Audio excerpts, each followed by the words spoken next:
And we are live, ladies and germs. Oh, hello, interweb. Hello to interwebs. We are live for the final show of 2019 for Paradym Bold. So for those that haven't been in the Discord and haven't been around in the Twitter, this will be the final show for 2019. We'll be returning on the 5th of January 2020 to carry on with the story, and there'll be a bit of a time jump as well. I know it's a bit of a sad face we've got to take some time off for family and that over Christmas, New Year. So we will be looking at a bit of a time jump, 3 to 4 months in game. I was going to do six months, but I've sort of been adjusting things and sort of working out the way the story's going to roll. So it'll be about a 3 to 4 month time jump, which all of the cast will gain one level. They'll gain a new language and a new skill, which they'll train in that time that we're away. And we'll come back with some new abilities and some new stuff. So, no more announcements apart from that. So we're going to get right into it. We've got a few things to cover this evening before we finish up for the year. So without further ado, we will start the recap from episode 17 and then start episode 18 of Paradym Bold. The group... We last left off in the last episode. The group was ambushed by a Knoll raiding party at the crossroads leading into Ardennes, which is Hett's hometown. You all piled into combat. After a short time attacking back and forth, damage taken on both sides, a large shambling mound emerged from the ground and instantly killing the pack lord of the Knolls. Again, more back and forth between the party and the Knolls and the shambling mound. A couple of the Knolls ran in fear and ran away. A couple stayed and fought and died at the hands of the group and the shambling mound. And the mound was eventually defeated, much to the sorrow of poor Fiala, who didn't really want to attack this giant plant. So holy crap. We just had a sub, just saying, guys. We just had a sub, awesome. Rock on, Malice. So, from there, you headed towards Ardennes. We proceeded to reach the city gates. It led you to the, what inn was it? The Toad and Demon Inn. Het then decided to head to his parents on his own and have a chat to his mother and his father. While there, they talked back and forth about the prophecy, about what he was up to, about saying goodbye to his brother who had been killed by an ancient dragon. He then returned to the Toad and Demon, where you guys had meals and rested, ready for the next day. Sadiq in that time received a letter which he then shared with the group that an invitation had been put forward from Cass Agnond to the town of Ardennes. You decided before heading to bed, after heading back to Hett's parents' place, that you would travel to Sira first to complete your investigation on the supposed vampire attack. I'm not talking as you, I'm talking as me. And so this is where we find our group. You are well rested. You have awoken in Hett's home. Hett's parents are up already. They've been milling around for probably an hour or so now. Hett, you're probably the first to rise. Due to ready to rise. Due to the fact that it's your family home and you know you have a relatively big day, or reasonably more of a taxing day, a little bit emotionally, but also too it's a celebration of sorts as well, not just a farewell. Oh right. You had to drop out of the Discord. Oh, well, that doesn't matter, that works. Anywho, I didn't drop out. For some reason it just dropped me out. Well, that's not very welcome nice. Welcome back. Thank you. So, yes, you all wake for the morning. Breakfast has been provided. A few servants and house servants that Hett and his family have lead you all to the main dining hall. Hett's parents are not there. They tell you that they've gone out to prepare for the farewell. But to have your fill of breakfast, there's a range of cold meats and eggs and all sorts of vegetables and hot coffee and all that sort of stuff available to you. So, what are we going to do for breakfast, ladies and gentlemen? What are we going to discuss? You got about an hour before the ceremony is due to start. There's a good supply of raw meats. There is, always. Nothing raw for me. There's dried meats as well. I'm quite happy with an omelette, personally. An omelette. Gotta love the omelets. With mushrooms? If there's mushrooms, I'm having mushrooms, please. Yeah, I'd say there's probably mushrooms there. I mean, all manner of vegetation and fungus. No, you can't have tacos, Malice. What's tacos? I don't believe there's any tacos. So, is there anything you guys wish to discuss before the coming events of the day? Hett will probably just grab some raw meat and he will sit quietly, probably less chatty today. So, yes, so Hett does just that. He sits, not on his own, he's with the group, but definitely far less talkative than he usually would be. All you guys, I think, are perceptive enough that you would understand why. It is a somber day, but it's also a day of celebration of his brother's life and obviously life in general that's going to carry on. Over the course of the next hour, and in case anyone else wants to say anything before we carry on? No? Okay. So over the course of the next hour, you all finish your meals. You then Hett would probably instruct you guys that what type of attire would be required of the day. So essentially, armor and that's okay as long as it's clean and you're generally well presented. As brighter colors as you can muster for yourselves, depending on your personality. Nothing too dark, as obviously they don't want to have it. They don't want it to be a funeral as such. It's more of a celebration than a funeral. So you all prepare yourselves for the coming event. While a somber occasion, it also seems more like a celebration of sorts. No one is dressed in black, as you might expect. Instead, armor is cleaned and clothes are somewhat cheerful in color to an extent. As you head towards the lake where the ceremony is to take place, which is on the outskirts of the town, you find Hett's mother and father. Both are quiet but busy preparing for the ceremony. After about 15 to 20 minutes, Iron gathers everyone to the lakeside where you will see a small longboat adorned with the family crest as well as the crest of the Steel Lady. In the center of the small boat is a pyre with Hett's brother laying on top. Hett's brother Adrian is a white scaled dragonborn, much like Hett, probably a little larger. Laid out with his armor cleaned and tidy. He has a white two-handed axe on his chest, clutched in both hands, and laid to one side is also a lute, a very, very well-made lute. And from this, you guys assume that Adrian was also a bard of some description. Iron then steps forward and starts to speak. He thanks everyone for gathering. He turns and looks at you guys, doesn't really say anything directly to you, but says, welcome everybody to this celebration of my eldest son's life. It's going to be short and sweet. We don't like to drag these things out. So bear with me just for one moment.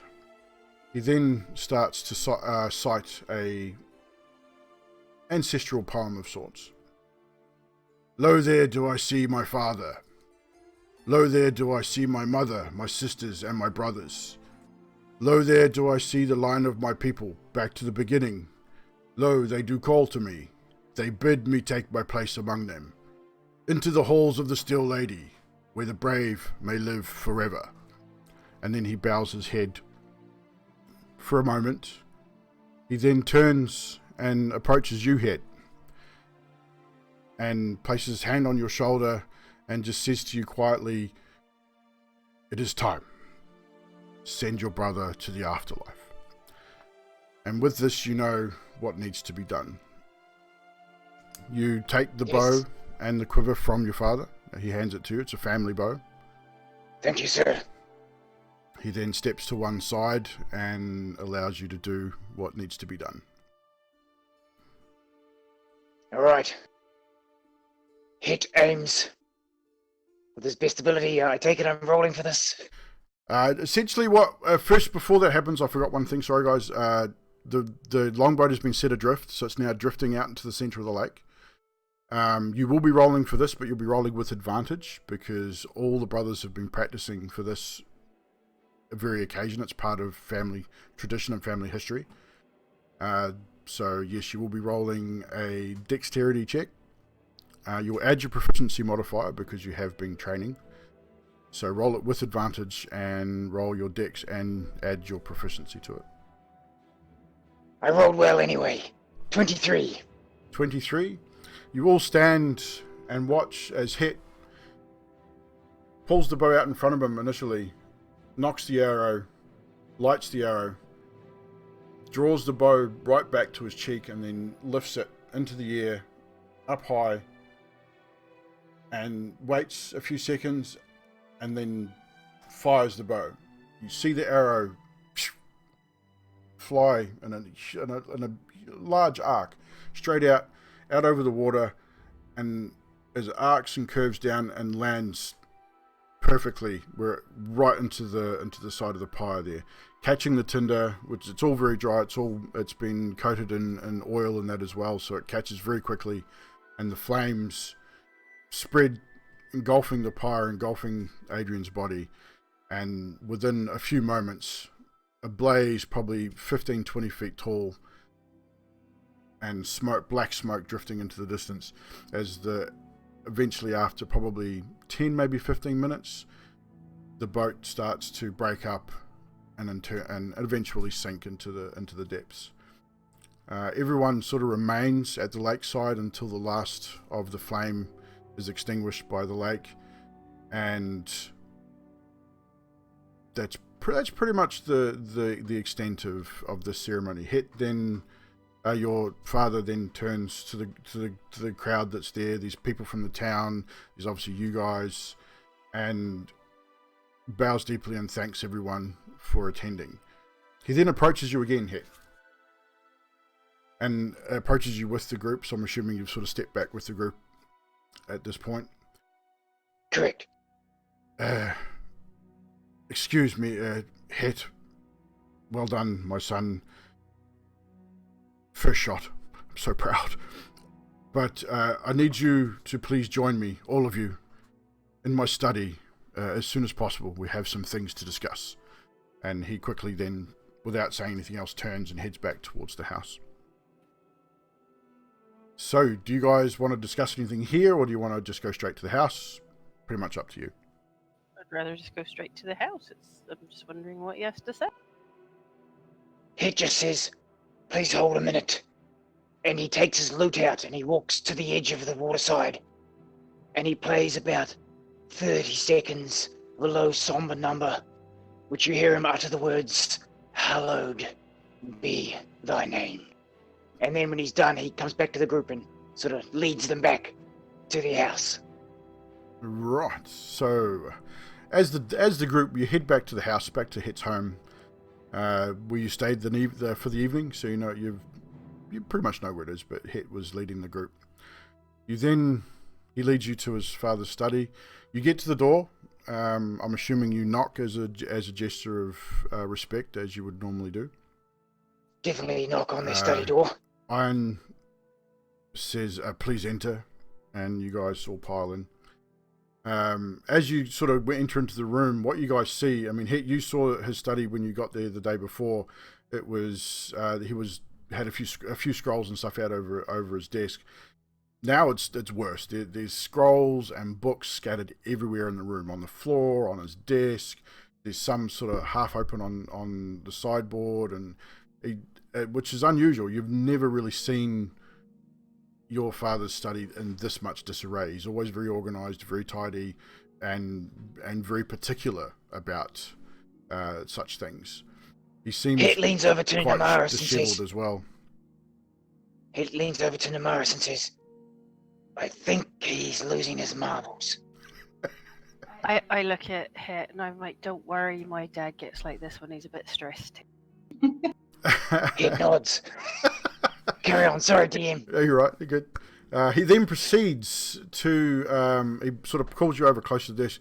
He says, I'm sorry, but I couldn't help but overhearing the other night, last night, that you guys need to be traveling to Sira to investigate something to do with possibly this prophecy you were telling me about yesterday. Is that correct?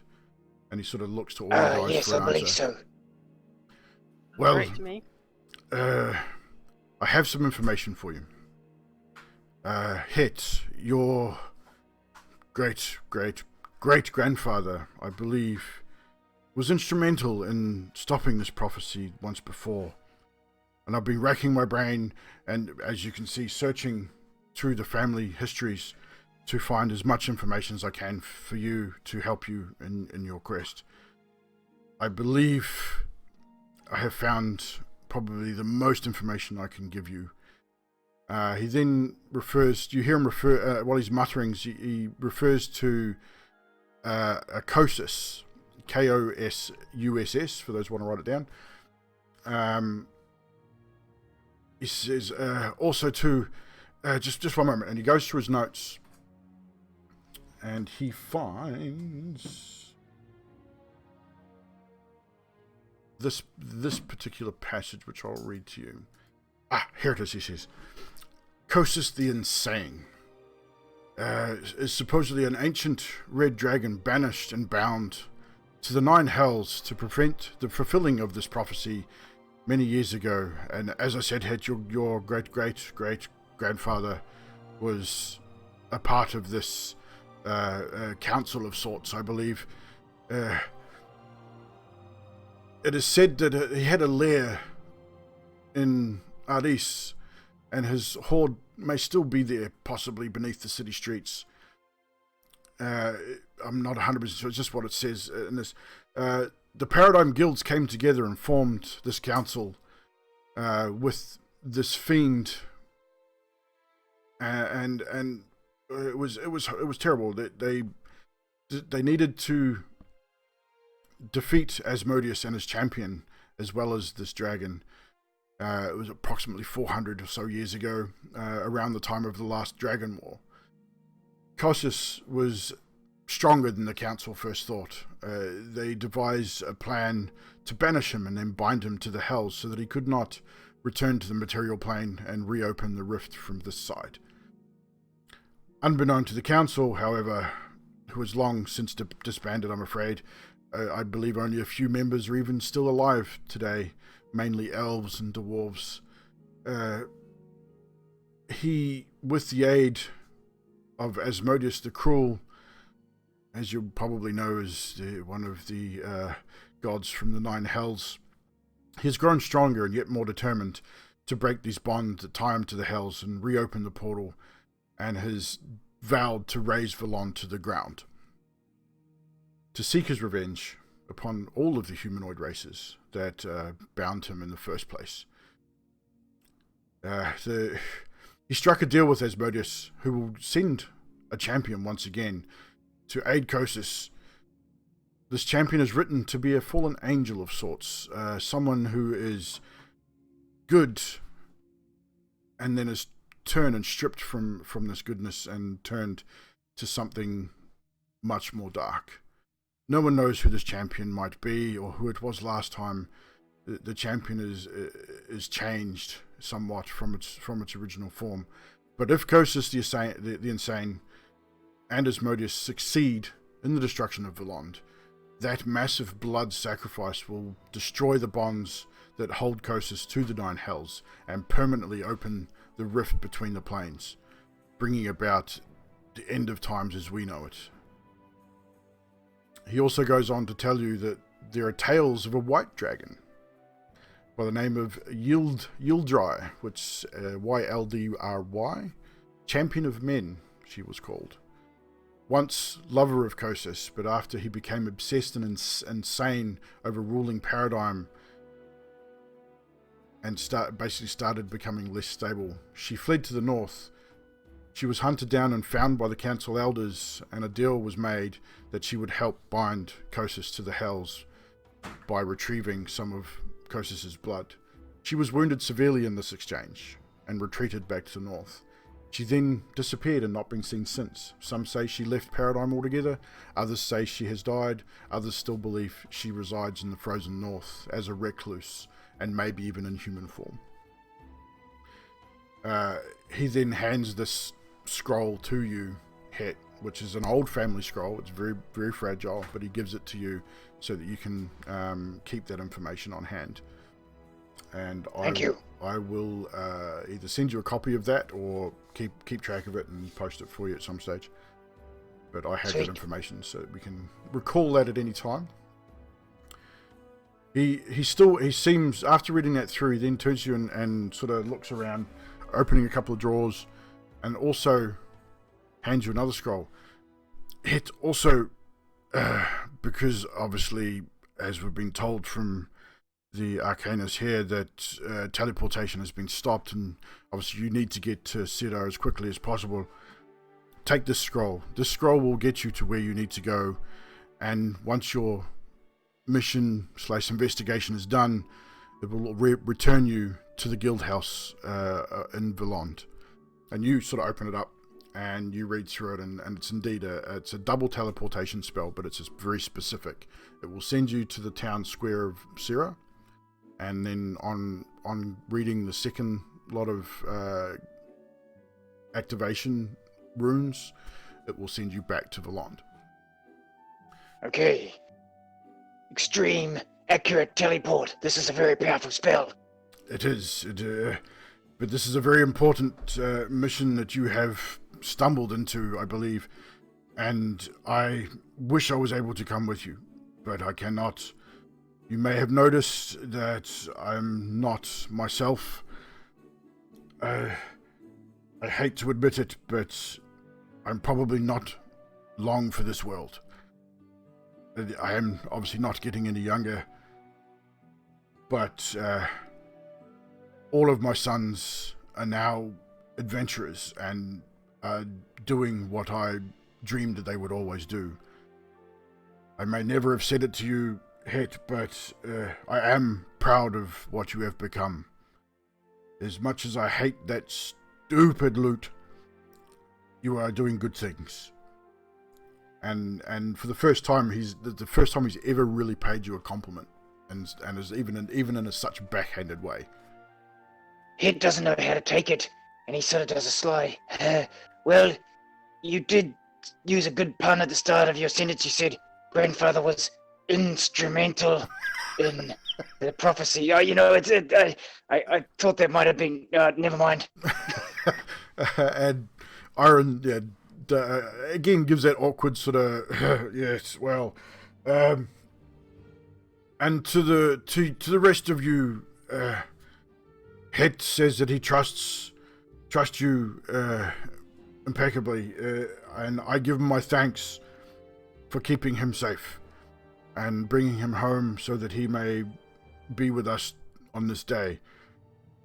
I wish you all the best in your journeys, and hope that this prophecy does not succeed for all our sakes. I go up to Mr. Maiden and I extend my hand and say, look, I'm really sorry about what happened with your son, and we'll do our best to stop anything else bad from happening. As far as this prophecy goes. Yeah, he doesn't reciprocate with your hand, but he gives you a half-price sort of head nod bow, and just thank you, I appreciate that.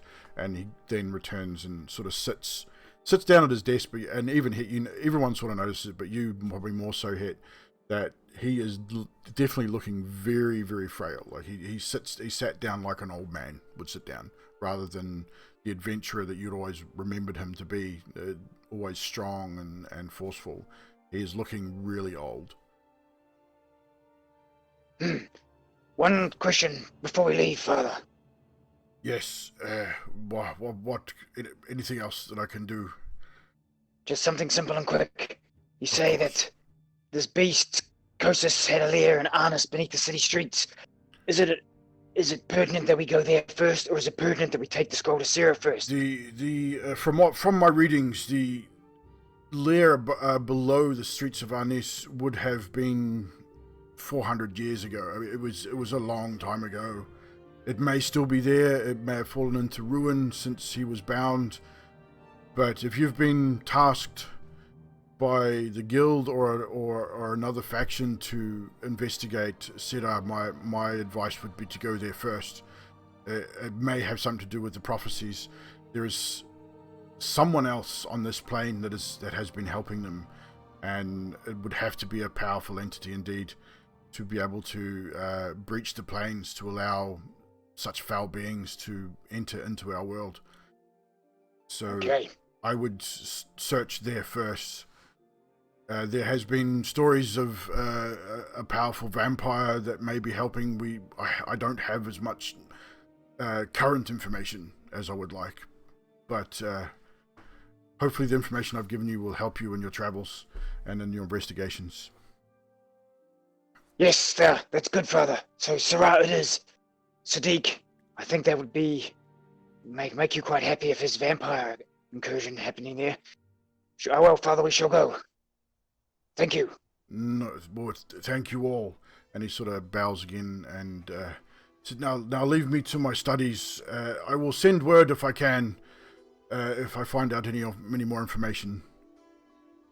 And sort of just goes back to working on his scrolls and books.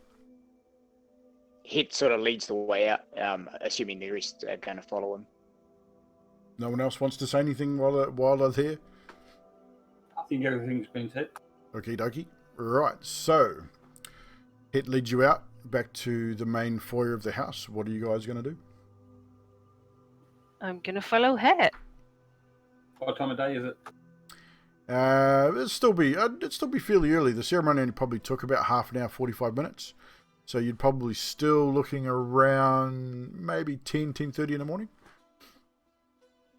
Hett looks to the group and opens this teleport scroll and says, "Well, Ali, Sadiq, Jayla, Naomi, what do you think should we teleport now? Should we get it done? Should we get going? I mean, shouldn't really hang around here, well."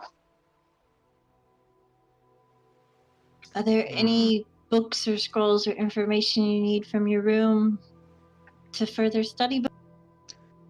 I'll be honest, studying wasn't my strong suit, so you won't find many books or scrolls in my room. I think we're ready to go then. Yeah, if everyone's kitted up, let's go. Yeah, so I'm assuming everyone has enough supplies that they think they'll need for the journey? Well, whereabouts are we going to again? You are travelling, well, if you take the portal, you'll be travelling directly to Sira, which was the town that Sadiq had received information of vampire activity. And Reckon we can get supplies from there then. Possibly, yeah. Do you want to send a goodbye note to your mother before we go? Hett?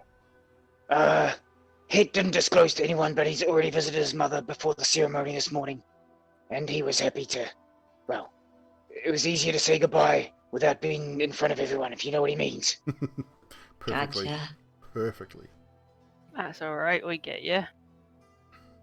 Thank you for being understanding, team. I know it's been a long couple of days. But now I think, more than ever, we must get into the task at hand. For any time we delay now is more time that the evil guys have time to open this goddamn portal. Right, so probably safer to do the portal outside, I would imagine. No, do it inside. Yes, sorry. Well, you probably could, but it's probably safer outside. It's up to you. I wonder what kind of damage that'd do. We never know. Do it inside. I clap my hand over I'll Ali's get mouth. Ali to read the spell. So who Yes, so he Hett's goes going out to... into the yard. Yep. I guess I'm the one who's going to have to say the incantation. Well, only you, possibly Fiala, would know the incantation as well, but you'd probably more know it because it's because of your clerical abilities. Fiala, this is a good time to learn if you want to have a quick read of the scroll. All right. I'll grab it and I thumb over it, trying to enunciate the heart. Well, Hett Is it could help. written in common? It is in common. It's the incantation's all written in common, so you'd be able to easily read it, Fiala. You probably don't understand it, not having dealt with much divine magics. But with Hett's help, you are able to pronounce the words what I would allow you to do is pronounce the words with Hett as he reads through the scroll, and between you both, the portal opens with no hassles at all. Hett, you would know, and you guys would now know with previous portal usage, you have 6 seconds to step into the portal before it closes. So I dare say you all step into the portal. Yes, we jump straight in. And Everyone get in, we've got 6 seconds. I shoulder push Navarus. I'm gonna try and grab him as he shoulder pushes. 6 seconds, okay. Strength versus strength. So both make a strength check. 19. 19. Ooh. Oh. So in that case, as Alessandra, as you go to shoulder check Namaris to push her into the portal, she turns and just you both sort of just hit each other in the chest, almost like a chest bump, and you both fall into the portal together. And one by one, through the portal, and you get that sense of being sort of tossed and turned and sort of pulled apart a little bit. It sort of takes your breath away, and in an instant, you reappear in the centre of the township of Sira. Anybody else feeling a bit I'd like to seedy? do a acrobatics check, please, so I don't fall face first on the ground. Well, both you and Namaris would have to. There'd be a dexterity save. We'll make it. I got a 10. 10? You land okay. You sort of stumble, but you don't hurt yourself. So dex or acrobatics? Just a dex saving throw. 11. So you're the same. You land on your feet, but you sort of stumble but you don't hurt yourself. You don't fall. And everyone else sort of get that whole almost coming to a stop at the end of the elevator feeling as you step out into the township of Sira. I'll get everyone to make a perception check for me.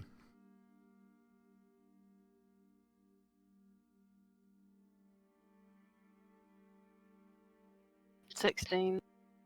15. 15. 14. 17. That'd be passive. So everybody, the moment you sort of stop and you sort of adjust yourselves, you start looking around, and you're in the center of what should be a bustling, busy market square. There is nobody in sight. The air is deathly quiet. There's no birds. The sun is still quite high in the sky. You literally hear nothing. There is just nothing happening. It is just deathly quiet. No one saw us came through the portal at all. Doesn't appear to be anyone at all in the market square. Thinking back, maybe we should have gotten supplies. Oops, my bad. Is there the smell of rotting corpses or anything like that? Make a... actually, no. With that perception check, probably you probably wouldn't be able to smell anything from where you are. There's nothing in this particular area that smells dead per se, but you sort of looking around, you sort of look at some of the market stalls. Some of them look like they've not been touched. Others look like they've opened for the day and have just been left it in a hurry. Some things are knocked over. There's animals around that you can see, but they're not really doing anything, not making any noise, which normally is kind of weird in itself. They're a lot more sluggish than they would normally be. But apart from that, you basically see and hear nothing. I reckon we go to a tavern. Sounds like a good plan.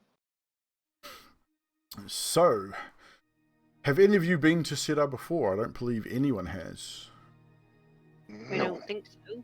So you would have no idea where to find an inn in the first place. So I will get everyone to roll an investigation check, please. 18. 18. 17. 12. It's going to be a communal thing. So, I mean, if everyone rolls over 10, then it's... 20-something. Yeah, so I would say even if Hett rolls under 10, it's not really going to matter. Dirty 20 for Well, Hett. there you go. So after you guys, what you know about inns and things like that, you spend about 30 or 40 minutes searching around, sort of around the market area, and you find what you believe to be an inn. You walk up to the front of it. It's a single-story stone building with a thatched roof, and on the front of it, it states the Crow's Nest. Do you enter? Yep. Sure. Yep. The door is closed. You push it open, and the moment you open the door, you're hit with a smell of stale ale, like stale beer, urine. It's not a pleasant smell. It's pretty gross. It smells like the city guards' quarters after a bad night out. Yes, it smells like partying. Say hello. You call out, and it kind of echoes a little bit in the old stone building. Wait a minute or two, no reply. All right, enter. Yeah. As you walk in, what you see from the door is it looks like a typical inn. There's a bar of sorts, has probably half dozen tables laid out, a couple of booth type setups at the back of the building. There's a fireplace there. The embers are just sort of glowing red. It looks like the fire's probably gone out at some stage overnight or early morning. But it's just died right down to just virtually embers. You see... What's that, sorry? Any food left out? I didn't hear you, sorry, Trash. Any food left out? I was getting to that. On the tables, there's probably 3 tables that look like they've been recently used. Half-eaten food on plates. The ale cups, some are half full, some are empty. There's an ale jug on one table that's full. What you would normally find on the top of ale is obviously a decent head or a decent lot of bubbles. There is no head on the beer. It looks like it's been sitting for quite some time. And this is pretty much the same throughout. You go upstairs, you check the rooms. A couple of rooms look like they've been slept in. Other rooms untouched. There just doesn't seem to be anyone around. I would say I'm guessing this wasn't morning. This would have been at least night. All this would. Make an investigation check to see if you know how long the food's been out. I was going to ask if it was breakfast food or not. Well, breakfast and lunch food's pretty much the same around most parts, so it'd be kind of hard to tell. But 23. 23.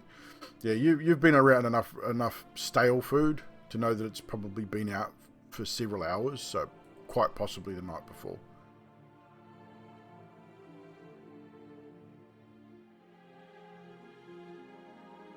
I know this is bad form, but I think we should go into the kitchen area and get whatever supplies we need. I look at him. I look at Ali, and I'm like, "Do you think we should steal the food?" Hell yeah! No one's here. No one can see us. Come on. Make it any better. If we're gonna take some, we need to pay for it. Fine, you pay for it. I'll take it. Nemaris is right, though. Also, something doesn't rain good here. Why are there no people? Before you go running, look at peering off. Well, that's why I suggest we get the food from here. That way we know this area, the area that we're in now. We can get the food. Then we can go check out other areas. I don't know if you know this, but when you train in such a thing that you do, like rogue or thief or whatever the training you have had, it's usually shiny items that you're supposed to be stealing.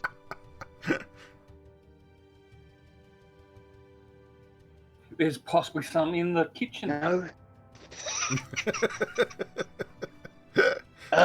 Namaris, I might go, Sadiq, Fiela, I might go with Ellie and just be at his back, maybe, eh? I was just thinking. Her maybe, back. I was just gonna say maybe one of us needs to go with her to keep her a little bit honest. What, you're saying I'm dishonest? Maybe we should all stick together. I think maybe let's all go as a group. That's a good idea, Hett. In the bar, is there like a register or a till or somewhere like a cash box? Yeah. After looking around for a little bit, yeah, you would find a cash box behind the bar. Does it have all the money still in it? It does. All the money is still there. Now that's starting to get strange. The food's there. Still, the money's there, so it's not like they're being robbed. There's no sign of violence. Do another investigation for me, just use it, and I would say with advantage because you know I think I know what you're looking for. So with an advantage. That would be a 17 again. 17. So yeah, after sort of stopping and thinking, okay, this is not right. There's something definitely off here. You spend a bit of time looking around the place. You look behind the bar. You have a good look around the tables. You then re-examine some of the rooms, and in one of the rooms you find under one of the blankets is sort of half off the bed. You sort of pull the blanket back, and under that you find a pool of dried blood. With your experience, you know that it's been probably several hours, 6, 7, 8 hours, if not maybe longer. It's dried, coagulated. So you know there's definitely something's happened here the night before, and it was more than likely violent. The rest of the bar looks like it may have been hastily cleaned, but they've obviously missed this one place. I'm going to point that out to the guys. It's like something happened here, but then it was covered up. But they didn't do a completely good job about it. I think maybe we need to go and look upstairs to see what's going on. That was upstairs. Oh, that was upstairs. Maybe we need to go and look back downstairs and have a really good look in the office and stuff and see what we can find anything. That, or we look for like the city guard to see if they've got a journal or a log of some kind that which they would have. Yeah. So yeah, no, Marish, you would know that generally the city guard does keep a log of events. And if we can find the office, I know exactly where to find it because it's across the board. Alright, so I suggest we do that just to see if we can get like a snapshot of what's been happening here over like however long it's been. Yep. Okay, so is that what everyone's going to do? We're all going to now look for the barracks? Supplies first. What supplies are you specifically looking for in the kitchen, Alexandros? Just food. Just food? Supplies. Roll an investigation check for me.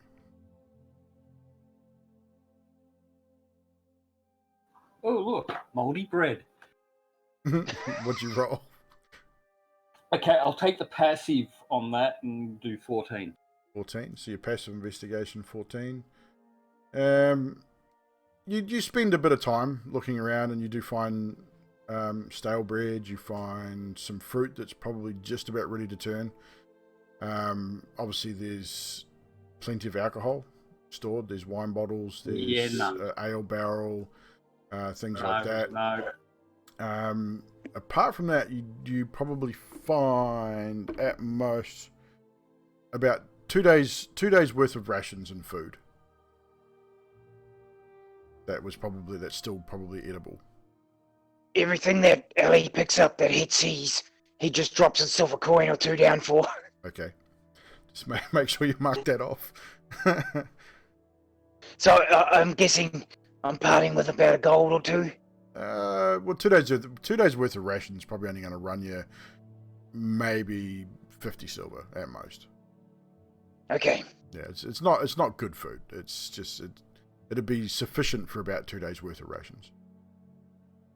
I look at Ali and I'm like, how much food have you actually got on you, buddy? Uh, 1 day's worth. Oh God, I've got 7 rat packs. You never come from mine. Well, you've now got 3 because you just got 2 days worth. So. I'm gonna wild shape if I can into a dire wolf to see if I can smell any recent people and like a trail. Smell a trail of people. Anything in particular you're wanting to sniff out? Like just general. You'd have to be a little bit more specific. Yeah, I'd like to smell if there's any other blood spatter, and also if blood, like recent people, where they would. Okay. I'm going to suggest that Fiala smells the blood that's in the bed. Okay. And tries to find that scent. That source. Oh, that's why he's our leader. That's a good idea. So you wild shape. You watch. Sadiq suggests to Fiala after her suggesting the wild shape to find the source of the coagulated blood in the upstairs room. So Fiala, you wild shape into a dire wolf. This is probably second or third time most of you guys have seen this now. It still fascinates every one of you. It's a really cool thing to watch as she mutters her druidic incantation, words none of you guys understand, and just melts into this large dire wolf. Yeah, they're on the head. I look at her and I'm like, without saying anything, I look at her and I telepathically say, can you actually hear me when I speak to you like that? And yes, you can, Fiala, and you can reply in common.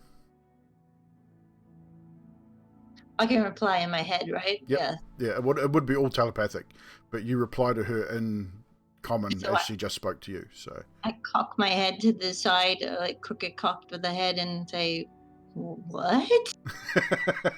Oh, good. So at least I can talk to you. That's awesome. I'm still patting Pierre on the head. Can you tell her to stop? And I didn't know you could do that. Oh, did you know? I'm sorry. Yes, I can speak telepathically. And out loud as I just kind of knock his hand off her head. Nice. Let's not be, condescending So, to the dog. Fiala, roll your investigation, and I believe you get an advantage on skill checks where smell is concerned.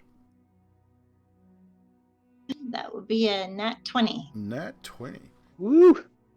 As Fiala, as you bend down and get a good whiff of the coagulated blood in the upstairs room of the inn, you get a nose full of the scent, and you sort of move around the room and you start sniffing, and you do indeed catch that same scent very faintly.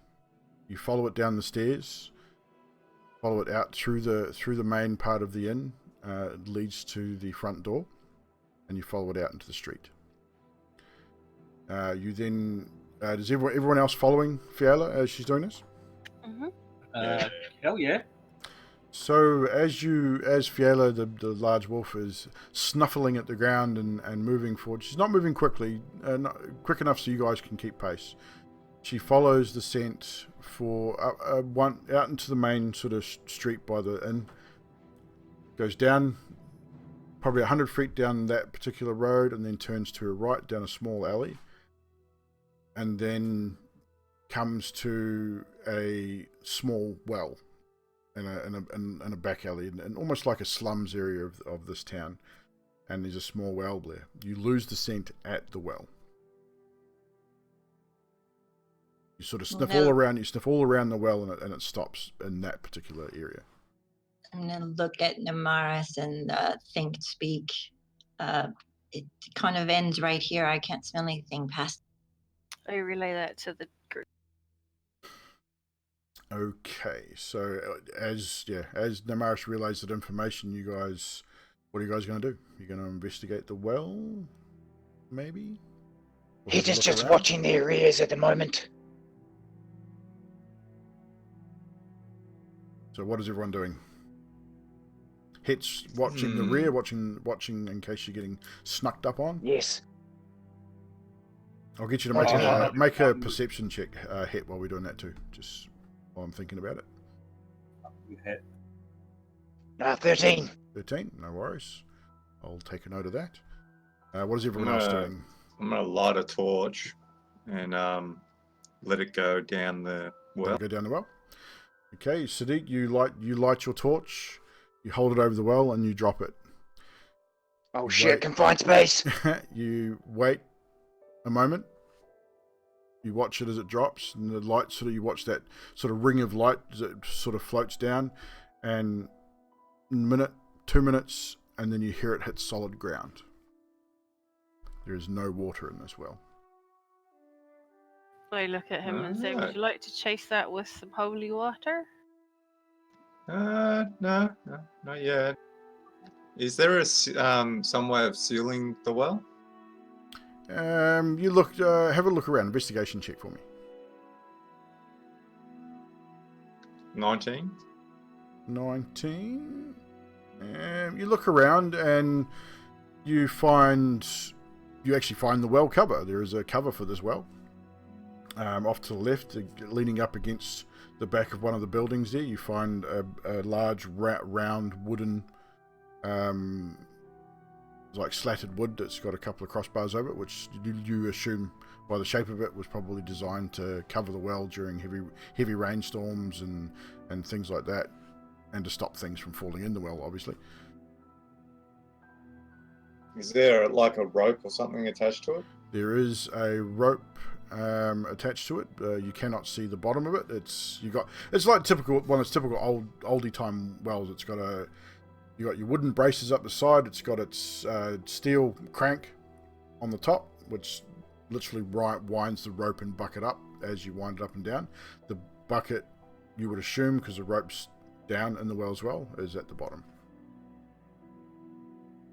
Does it look like we climbed down the rope without it, breaking or Looks anything? like a pretty sturdy rope.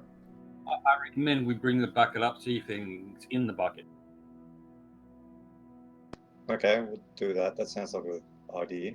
Okay, so you retrieve the bucket. Takes you a few minutes because it's a reasonably deep well. So between the two of you can bring the bucket up. When you bring the bucket up, it appears empty. The rope's pretty sturdy. It's pretty strong. It looks like it's probably been replaced recently. So it's a pretty sturdy. I'm going to suggest that Ali holds on to the bucket, and me and Amaris lower him down. Shim down. And see what she can see. Do you agree to such things, Alessandros? I'm thinking. The only reason why I'm suggesting it be Ali is because of the fact she can hide. I can't. Namaris can't. And Hett stands out like a like a white. He stands out. Yeah, he stands out like a white dragonborn. Are we discussing this out loud? Yes. Yes. Oh, I'm gonna go over to Allie and I'm gonna nudge her with my nose towards the bucket. Okay, fine, I'll do it. So, Alessandros, you climb out with Who's going to be on the rope? Is it Namaris and Sadiq? Yeah, I was going to Okay. be on one. So I'll I'll get go you. on the I'll other get you both to make a strength check for me. Just before you do that, Hett pulls out his loot and says, "Hold a second." He touches Ellie on the shoulder as he hammer taps. "If you're gonna die, die with your boots on. If you're gonna die," and you get bardic inspiration for the next 10 minutes, which gives you a D8 to use on a save or what have you. I'll just give the ability checks and saving throws. ability checks and saving throws. Yes, So that's on Sorry, Alessandros. Ellie. So what was your that's on strength check? Alessandros. So what was your strength check, Namaris? That one. Oh God. And Sadiq. 23. Thank fuck. So yeah. So as Alessandros, you climb into the bucket. Sadiq and Namaris are sort of taking the strain on the rope, and as you climb the bucket, you drop about 3 feet instantly as as Namaris's hands slip on the rope. But Sadiq was pretty quick on the mark and was able to put his feet against the well and sort of take the weight quite quickly before anything drastic happened. So Namaris, you reset yourself and sort of think, well, shit, I wasn't ready for that, and you carry on. You help Sadiq anchor that rope. I'm So like, you slowly lower Alessandros down 10 feet, 15, 20 feet, 30 feet, 50, 60 feet to the bottom of this well. Alessandros, you don't have dark vision, do you?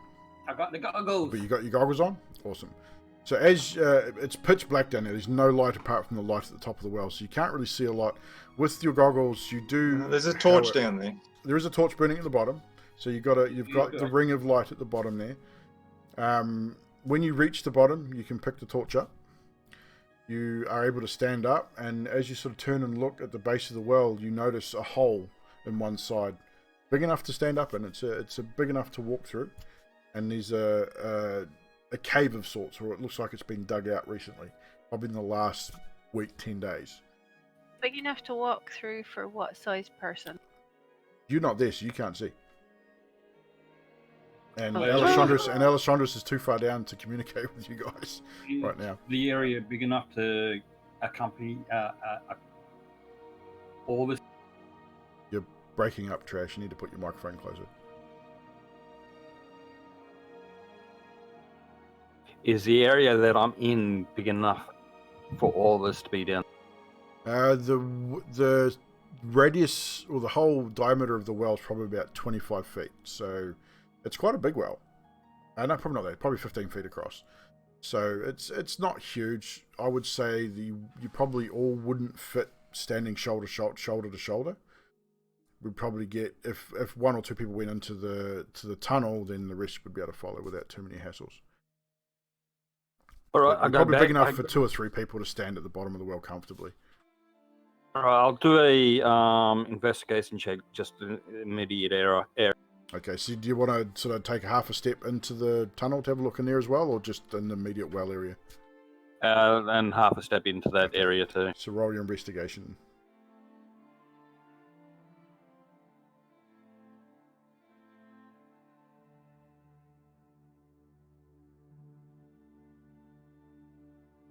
$20-something. 20-something. Yeah. What was your roll? 17 plus 4. Okay, it's 21. So, right. So as you you walk around the area of the well here, it's not huge. So it doesn't take you very long, and you're using the torch. You do see spots of blood along the wall. You do see a bit of blood on the floor, but it's dried. It's been there for a while. There's not much else there.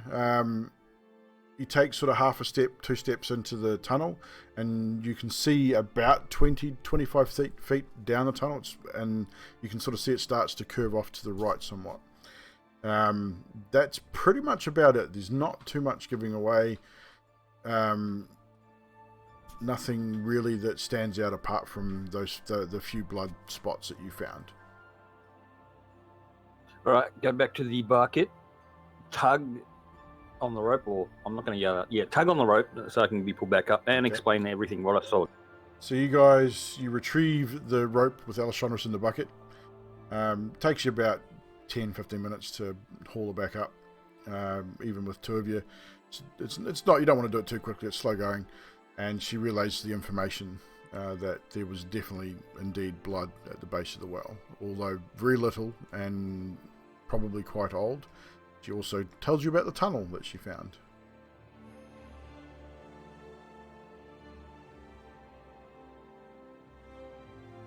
So we all going down? Okay. Yeah, we'll have to go down, but I don't think I can really climb down that far. The Becomes a rope- problem when there's only one or two of us left. Yeah, the rope would definitely. I mean, the rope extends to the bottom of the well. When the rope was down, the bucket was on the ground. It wasn't taut. The rope was hanging on the ground, so you will be able to climb down the rope with the rope fully extended. What? Oh, no. My one's more of, I don't think I've got the athletics to climb down the rope.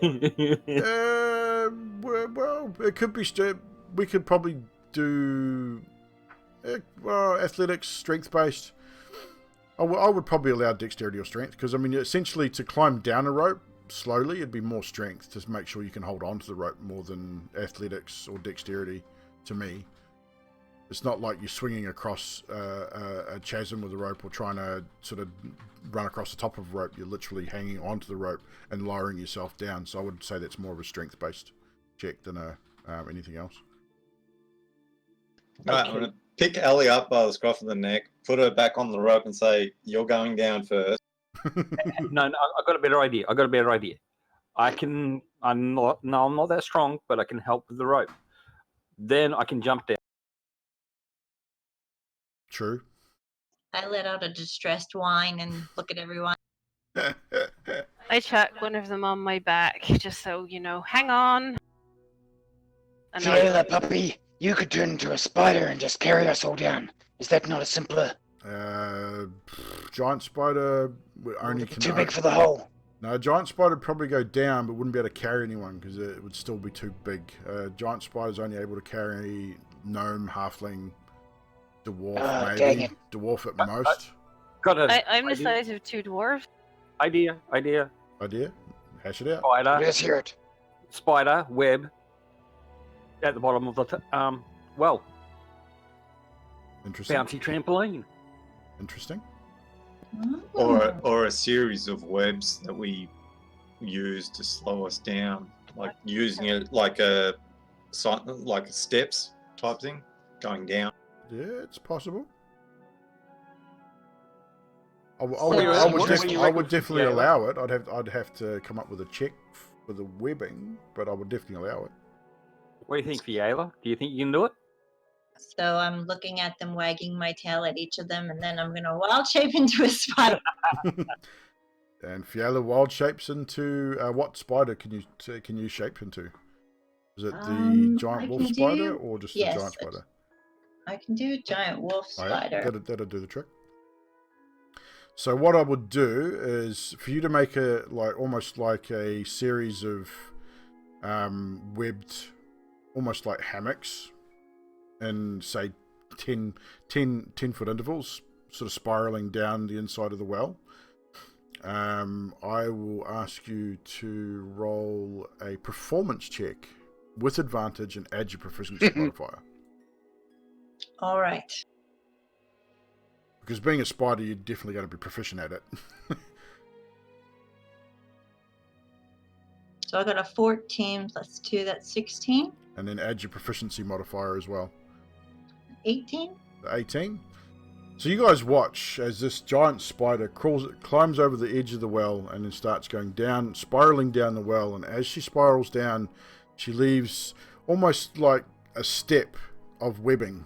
It's probably about 5 foot wide, and each one's probably 5 by 5ish. Like and each sort of 10 feet as she spirals down, almost like a spiral staircase. You would have to jump from webbing to webbing, or let yourself down with your arms, but it looks like it'll be serviceable. And she does that all the way to the bottom. So Fiona, you are now at the bottom of the well. Just a note to everybody, doesn't that look at least a little bit creepy to anybody? Yep. Yeah. But everything that's happened with this group of people's kind of been creepy. Pretty much. Hit says, "I know. I kind of find it hot." I sit grooming my fangs with making little clicking noise. Yep. Not that anyone can hear it right now, but yeah, okay. Alright, so pretty much we're gonna first? use the steps plus the rope. I reckon it will take us no worries. And I'll go first. Okay. I look at Sadiq and I don't say anything out loud, and I'm like, "No, I'll go first. I'd rather be down there so I can look after them if anything." Okay, if you want to be with a spider, knock yourself out. So Namaris goes While first. this is going on, Heat is going through his backpack and pulls up, I think it was a purple potion, and he goes, "Don't worry if you fall. This thing says Potion of Resurrection. I found it earlier on in one of the caves. And all my notes from way back when we were fighting Cobra." Yes, you did find one of those. Right, so Namaris, you grab the rope, and are you going to just lower yourself down on the rope, or are you going to use the webbing? I'll just lower myself down on the Okay, rope. make a strength check for me. Doesn't touch just the web, huh? I get a 15. 15? Mhm. Yeah, no, not too many hassles. You start lowering yourself down, and you've climbed and lowered yourself down on ropes before. It's second nature to you. You sort of stop about 2/3 of the way down. You're getting a bit sort of winded. Your muscles are starting to burn a little bit, but you sort of work And through that's it. when I jump onto the web. And you probably you hit the web. It gives a little under your weight because you're reasonably weighty, so it gives kind of like a mini trampoline, but it's quite solid at the same time. It is very sticky, so it does take you a little bit to sort of walk across the edge, and you lower yourself down to the next one. Takes you another 10 minutes to get to the bottom, but you make it to the bottom without too many hassles at all. And I look at Fiala and I'm like, "Well, nicely done, Chicky."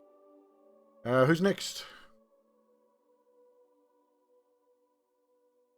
I'll go next. Hit will wait till last. Okay, so Sadiq, using just the rope or rope and webbing? Pretty much do the same as what Nutty did. Okay, so just a basic. Use the rope, and when it starts burning, use the webbing as well. So strength check for me. Dirty 20. Dirty 20. Yeah, you don't have any problems at all.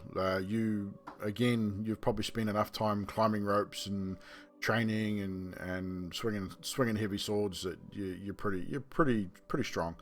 So you hand over hand down the rope and do it pretty quickly too.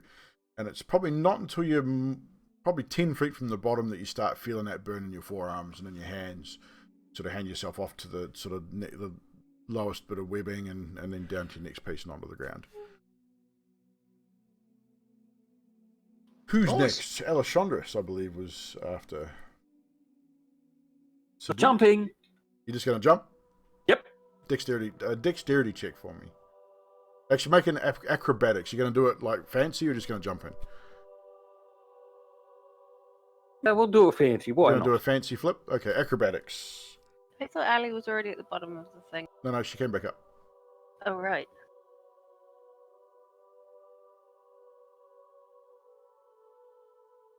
$22. 22. Yeah, you sort of look at Hett, give him a wink and a smile, and you jump up onto the edge of the well, and you turn and just do a backflip into the well. So you, over your back and feet first, straight down the well. Now make a dexterity. Actually, I don't need to. You're falling. Yeah, I've got a ring on. You got a ring on? No, you got a ring of slow falling, don't you? A ring of Ring slow of fall. feather fall. Ring of feather fall. So, how far from the bottom do you activate it? Because you have to activate it to get it to work. It doesn't say about activation. Just read it out. When you fall while wearing this ring, you descend 60 feet per round and take no damage from fall. In that case, then you roll dexterity to see how cool you land at the bottom.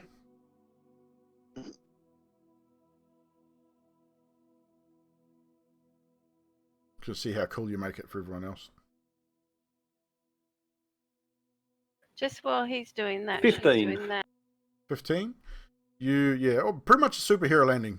You just Yeah. 3-point landing at the bottom, and it's kind of interesting because you don't make any sound because you're in feather fall, so you're falling quite slowly. So you just sort of make that real over exaggerated Superman sort of landing at the bottom, and it's like a little of dust at the bottom instead of the big massive sound that it would normally happen. Exactly, Magic. Exactly. Once she does that, I'm just gonna quickly go, hell, I can't see anything, and I'm going to light it. Yeah, you can light a torch. You would have to now probably step into the entrance of the tunnel to make room, because it's starting to get a little tight down there now.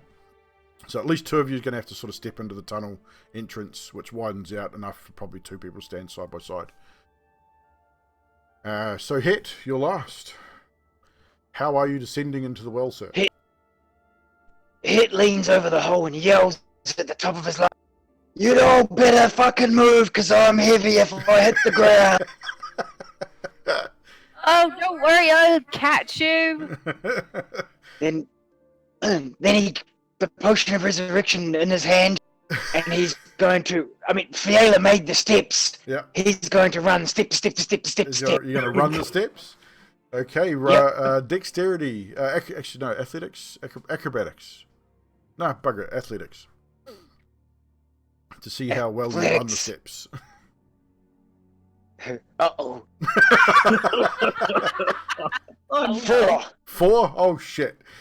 So you turf yourself over the side, you hit the first step, you sort of try and get a bit of momentum, you hit the second step. I think I'm a bit heavy for the web. As you hit the second step, you realise that, okay, this is webbing, it's probably not a step, it's a bit sticky, and your foot catches in that second step, and you go head forward towards the next step. You hit the next step as you're rolling, and you roll off the next step and then hit the next one down. Roll a dexterity saving throw for me.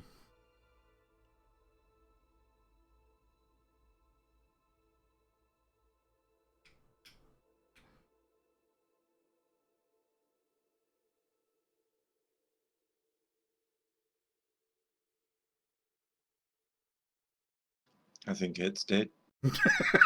I don't know, he might have muted himself. No, I'd I like didn't to- hear any of that. My internet's bugged. Oh, your internet crapped out? I just lost all sound for about 30 seconds Okay. there. So Quick recap. you're falling ass over tit.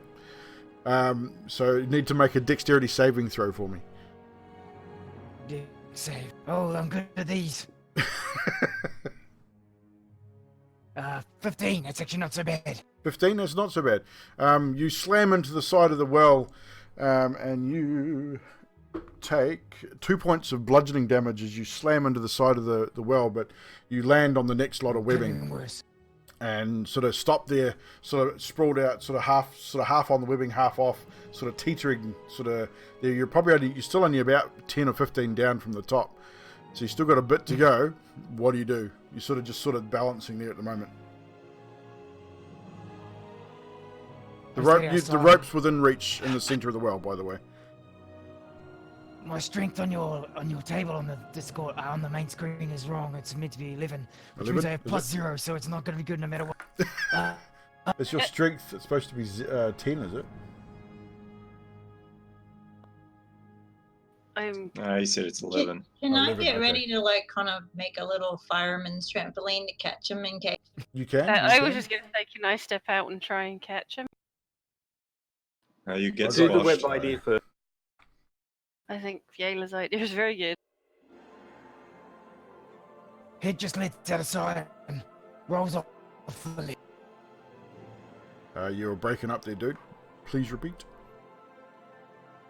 You Head just- just lets out a sigh and rolls off. You just roll off.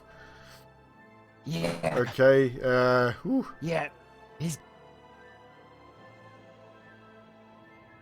Yeah, you're still breaking up, but so he rolls off. Het rolls off the platform. I mean, Fiala, you've created a little trampoline at the bottom. I dare say by this point. Yeah. So Het. What are we gonna? We're gonna have to make another deck save, I think, for this to see if it holds you or not. He fell off. Oh, he's fallen off. He might be back, hopefully. Here he is. He's back. Kinda. Give us 1 second, guys. We're having some technological difficulties. God damn it. Shut out. There we go. Well, Right, I'm back, I think. I think you're back. Yes, so you rolled off and just were going to fall? Yeah. Okay, so roll another dexterity saving throw for me. Partway through the fall, I'm going to put up one arm and grab the rope. That's my plan. Okay. So, in that case, roll a strength check to Oh. grab the rope. That's good. 19, because I have no plus on my strength. 19. I did fix your strength score as well. I wasn't aware that I got that wrong. But, Thank you, sir. it's fixed. So, yes, as Hett, you guys watching up, you see him sort of tumble and fall and sort of catch himself in the webbing. Fiala creates a springy web across the bottom of the well to catch you in case you do fall. But as you're falling, you get two-thirds of the way down and you just reach out and grab the rope. And, yeah, you grab it. The rope gives that sort of groaning, sort of stretching rope sound as you would have all that weight sort of catching the rope. You wrench your shoulder a little bit. But you do, in fact, grab that rope and are able to descend the rest hand over hand without too many hassles. But there is there is a net of webbing at the bottom now that you can't sort of get through to get to the rest of the group, so you're sort of stuck there until Fiala decides to remove it. I'm gonna start taking it down. So yeah, Ooh, it's bouncy and squishy. it is very sticky and bouncy, but very cool at the same time. Also, its charisma is only 17. Oh wow, Not sure what happened there. me neither. Everything else looks good. Yeah, double check your stats on the stream, guys, just to make sure I haven't balls up anything else. It's not a major, but yeah. Done. But anywho, so Hett is happy he did not die. so now that you're all at the base of the well, as I said, 2 or 3 of you have to sort of have had to move into the start of the tunnel to allow enough space for you all to stand. You then, torches lit. Do you proceed into the tunnel? 16, Pekka? Yeah, it went up when I did my last level.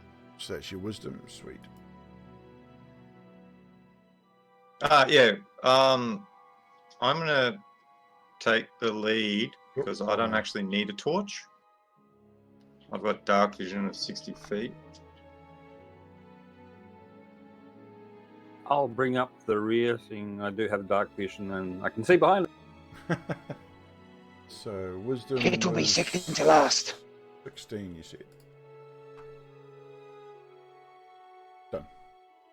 I guess you guys are staring at my thorax, and I'll be in the middle. Yeah, staring at the thorax. And what a shiny thorax it is. Actually, it'd be a hairy one, wouldn't it? Yeah, hairy, shiny. Oh, what type of spider is it? I forget. It's a giant wolf spider, Wolf. so it would be very hairy. Oh yeah, it should be hairy, alright. So as you guys proceed forward, Sadiq in the front there, leading the way, you move through probably 30 or so feet of reasonably, it's sort of 10 feet tall, about probably 8 feet wide, sort of dug fresh, not fresh dug. It's probably been there a little while, but it's definitely not old. And then you sort of, as you turn to the right, as you get to sort of the end of that 30 feet, you break into a larger sort of cavern. This looks more natural. Breaks open till sort of 30 or so feet high. And on the other side, you see, again, another... There's nothing really here. It's just dirt and stalagmites, stalactites. On the other side, you see another similar shaped tunnel than the one you just came through. Directly across from where you've just come through. You don't really see anything or hear anything, apart from the obvious wind that comes through damp caves and things like that. But that's about it. Do you carry on? Yes. Do you walk forward across this room? Nothing really takes too much of your attention. You get to the other side. walk into the same thing. You sort of peer into it, Sadiq, and you see a door at the end of this particular cabin, probably about 15 feet into the tunnel. You see a single wooden door. Well, that stands out and looks weird, doesn't it? Head towards the door. Ellie, do you want to do your roguish things on this door? Make sure there's no traps and stuff. All right then. So roll your sleight of hand, including your proficiency modifier, if you are proficient in thieves' tools.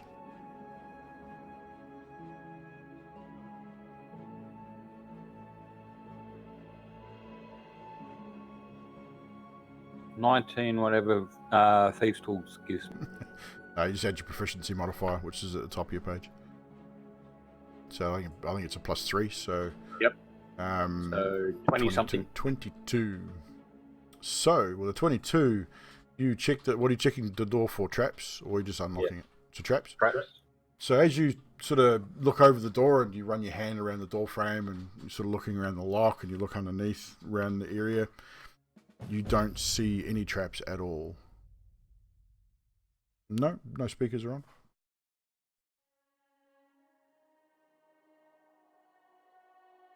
All right, let's see if it's You locked. probably have the stream Right. unmuted, lady. Try and open the door. You can try and open the door. You try the handle.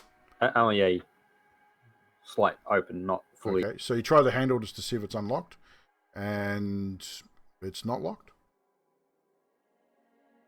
All yours, Sadiq. All yours. No, you're there. Go on. Go through. So do you crack the door open? Yeah. Okay, so as you crack the door open, you seem to be in some form of sub-basement. You sort of push it open a little further. It's dark, but with your goggles you can sort of see it. There's not much. There's a few barrels and that. It's a really small room, and it has a set of spiral stairs going upwards.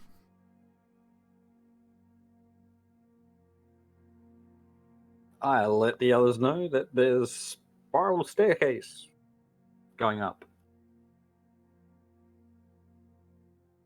Is there any lights or torches in the room up No, the it staircase or is anything? not from what you can see. The room is pitch black. Those dark vision can Spiral see. staircase would have been handy 5 minutes ago.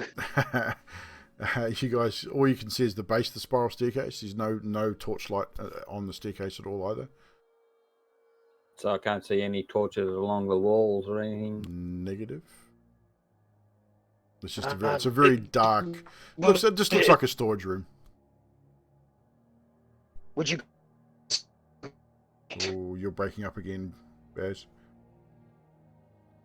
Oh dear, how's that? Seems better. You guys getting that storm down there? No, it's gone. It was last night.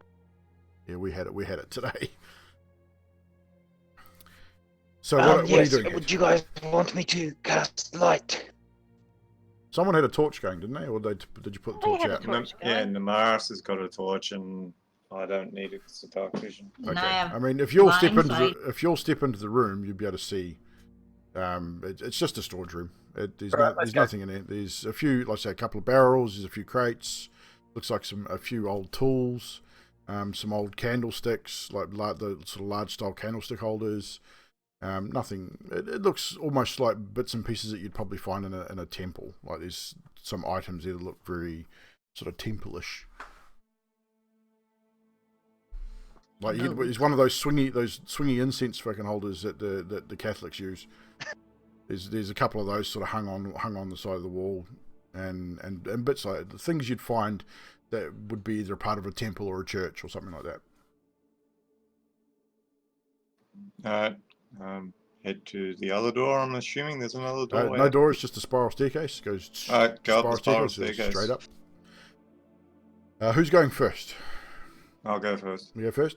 So you ascend the spiral staircase, 2, 3, 4 turns, and you come to the top, and you indeed come to another single wooden door. This one is ajar, slightly. There's some light coming through. Do you wish to open the door?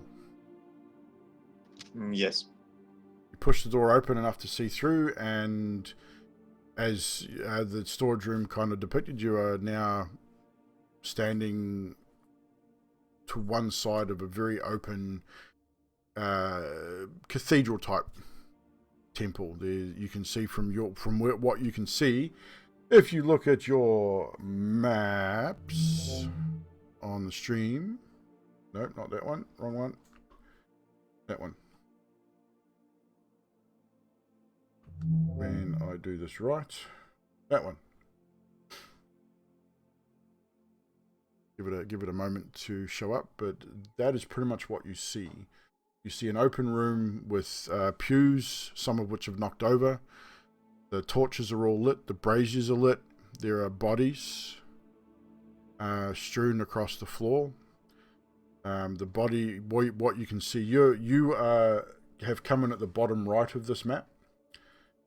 So what you can see in this brightly lit room is you can see the body of a cleric or a priest type person on the altar at the head of the room. Blood everywhere. Do you all move into this room? Yes. Okay. Well, It will only move in just to the left. So you'll come into the room out of the spiral staircase anyway. And before we carry on, we'll take a quick break. It's just gone 9 o'clock, so we'll take a 5-minute break, and we'll be right back with the conclusion to this show. Got about an hour and a half to go, so we should be getting into it very shortly. So we'll be right back, guys. Don't go anywhere.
And I'm back. How you going, chat? Welcome to the Ugly Kiwis channel. We, like I said earlier, we're in our final show for the year. This will be the last live stream for 2019.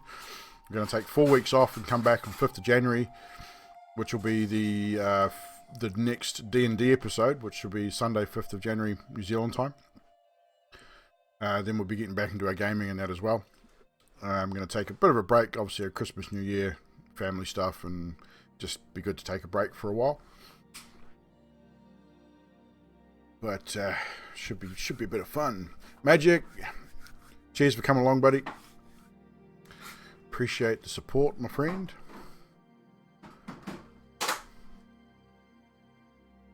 So I hope everyone is doing very well this evening. So yeah, this things are starting to ramp up a little bit for the story, as you can tell. There's we have a prophecy in the swing of things. Information's been handed out, and hopefully our adventuring party will be able to, over the course of the next few months, 12 months or whatever, level up and thwart the forces of evil. Cliche stuff, but it's fun.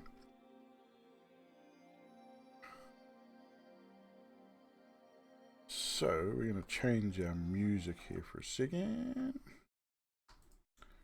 Back that music on. Hey, gotta have the cliche fantasy D&D stuff. I mean, so a lot of things have been home. I mean, obviously the whole story's homebrew, but I've taken a bit from Skyrim, I've taken a bit from this game, and a bit from that game, and other D&D campaigns I've been involved in. These bits and pieces sort of taken from everything to sort of bring the whole story together. So, which is cool. I'm back. Welcome back. Yeah, so once everyone's back, we will carry on and hopefully get into a bit of battle before have a battle for the finale for the year. That's awesome, Magic. I appreciate the feedback and glad you're enjoying it. We're enjoying playing it and obviously bringing it to you guys as well. So having a bit of an audience to enjoy our story is always a bit of fun. Are we about to take on undead? Quite possibly. Anything is possible. Great. It's back. Yeah, having some technical difficulties tonight with my audio. I can't. Everything's cracking in and out and in and out. Yeah, it'd probably be the wireless connection, but unfortunately, not much you can do about that. We'll make do. We'll be good. You need a better phone. It's his tablet. Needs a wired connection. That's what he needs. Yeah. The warranty Yeah. modem. Thing is, I got full bars on both tablets I'm running, so it's weird. Yeah, it's just how wireless is, dude. One of those things. Pain in my ass. Anywho, is everyone back? Yep. We got a Sadiq, we got an Amaris, we got a Hett. We're missing out on Sandra. She's not back yet. Doesn't make a difference. She doesn't roll very well anyway. No, well, rolling better than she has been. those new dice seem to be working a lot better. We're not in a fight yet. No, as I mean, the time will tell. Time will tell. So, without further ado, we'll get back into our story. So, you guys have just opened up into the main area of this temple, and you see what is laid out before you. Bodies. What are you guys going to do? Are you going to move into the room? Not move into the room? I already said I was moving into. You're moving in. Oh, What are you specifically doing?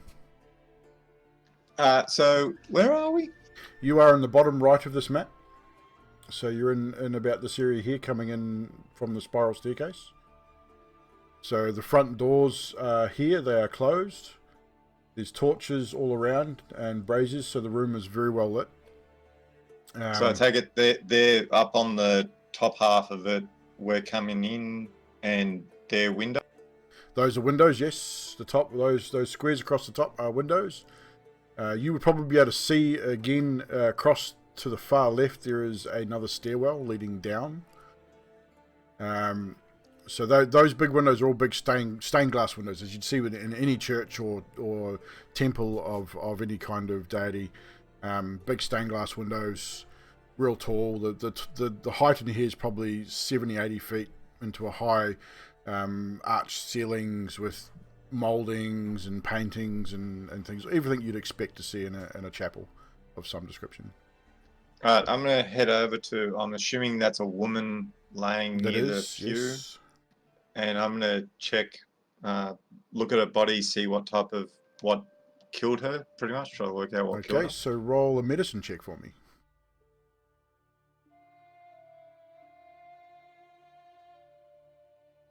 That'd be an 18. An 18.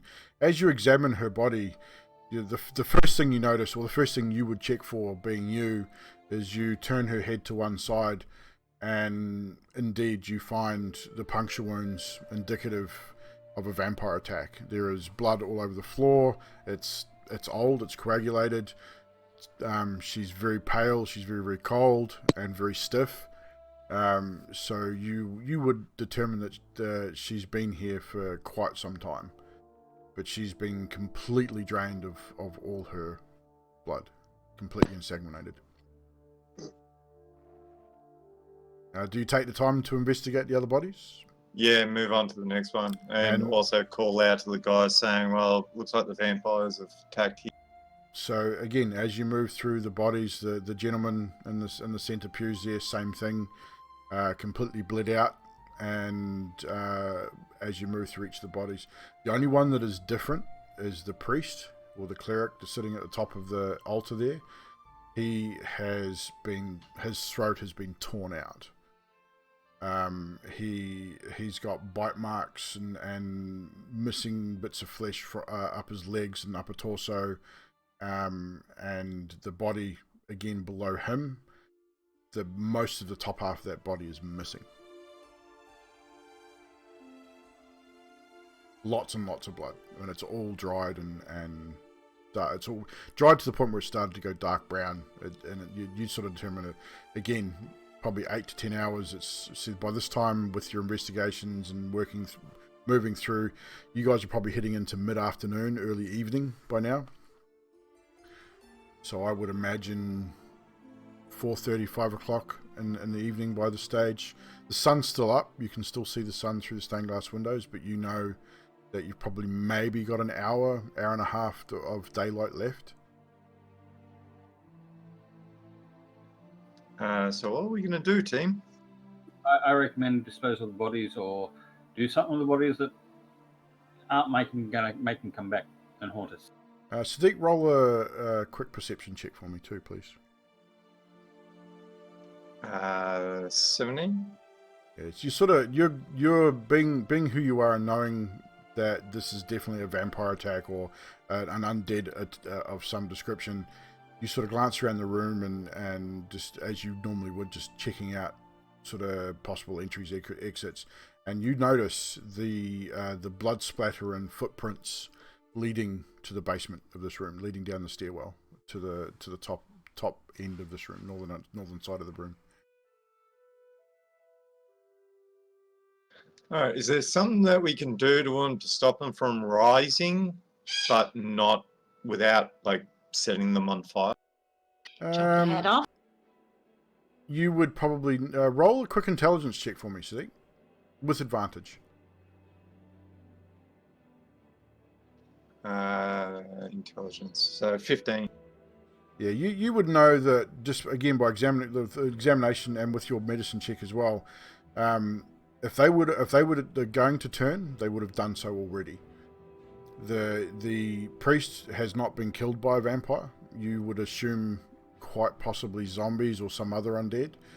And if he was going to rise and turn, he would have done so already.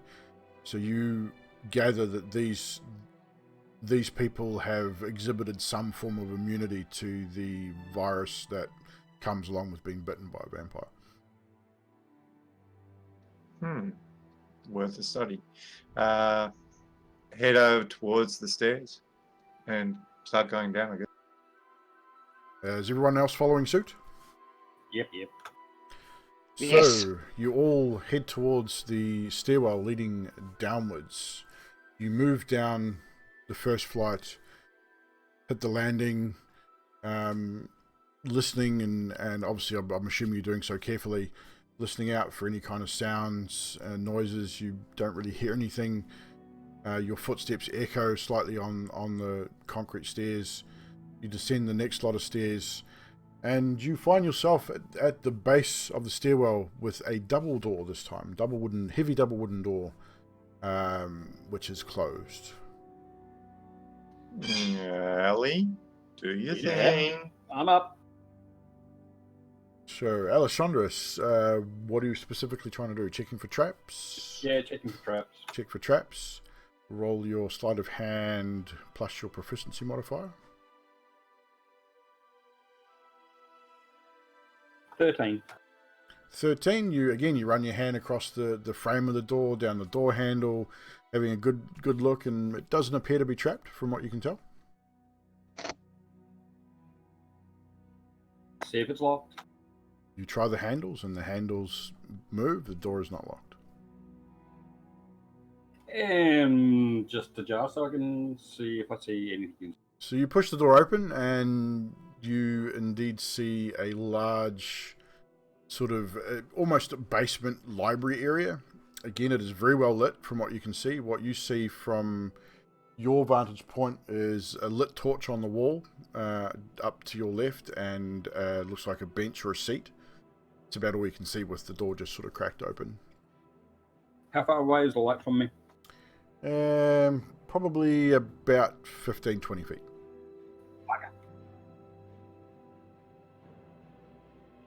Alright, I let the others know, and who wants to go in first? No, I don't want to go in. I can go in first. So you're going to go in first? Yeah. Okay, so, Namaris, give me a marching order, just quickly.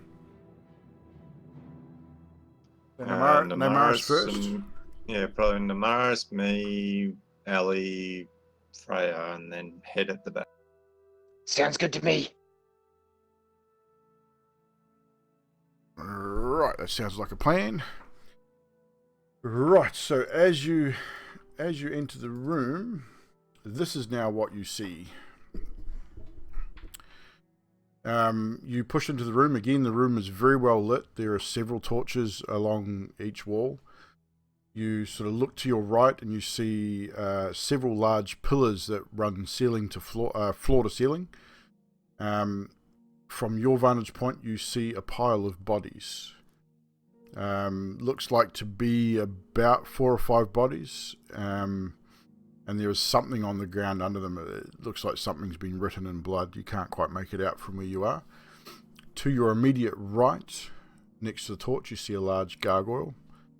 Again, across the room, directly across the room, and each corner you sort of look around, and again, it's well lit, so you can see there's a large gargoyle in each corner. You see crates and barrels. There's a few chests and stuff around the edges of the room. And a large sort of wine barrel, which you'd assume is probably for the sacramental wine or some form of wine for use in ceremonies and stuff. So you get the impression this is probably a large storage area used probably frequently. It's probably why it's relatively clean. You also see a large pile of bones at the back of the room. You probably can't really see that from there, but as you sort of move into the room, you would see that there's a large pile of bones towards the back of the room as well. So I take it we're coming in from the left-hand side. Coming in. well? Yep, you're coming in from the stairwell at the top left.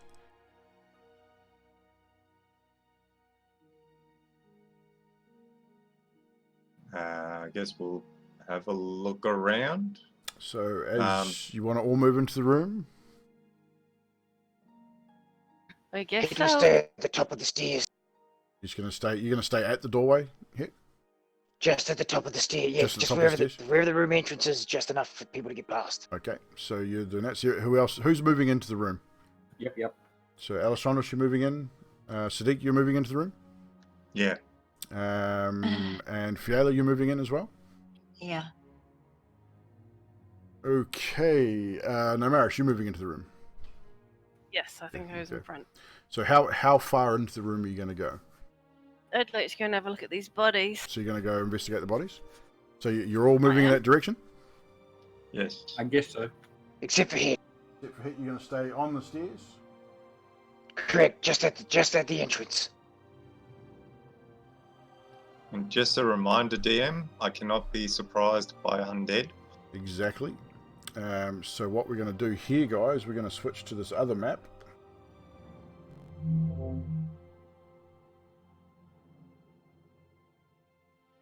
My camera's moved. I have to move my map. How did your camera move? I would have knocked it. So, ladies and germs, I'll move him over there. The door has been opened. So, as you give a bit of light on the situation there. Oh crap, that was my knee. So, as you move in to investigate the bodies there in the centre of the room, you all notice that the symbol underneath the bodies is the exact same symbol that you found when you were defeating the kobolds in the young dragon's lair. Right back at the start of your journey with the guild.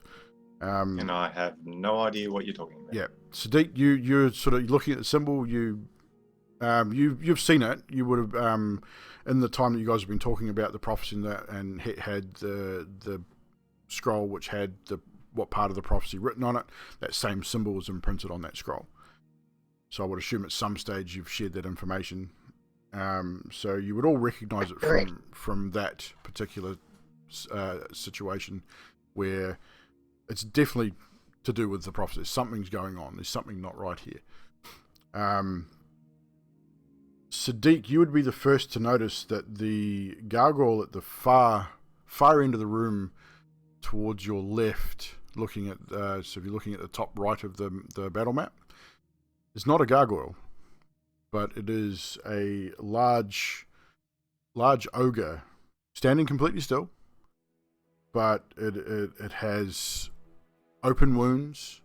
It is grey, sort of grey, creamy looking. It is definitely not alive. Hasn't moved yet, but you've definitely noticed it. I'm going to point that out to the other four.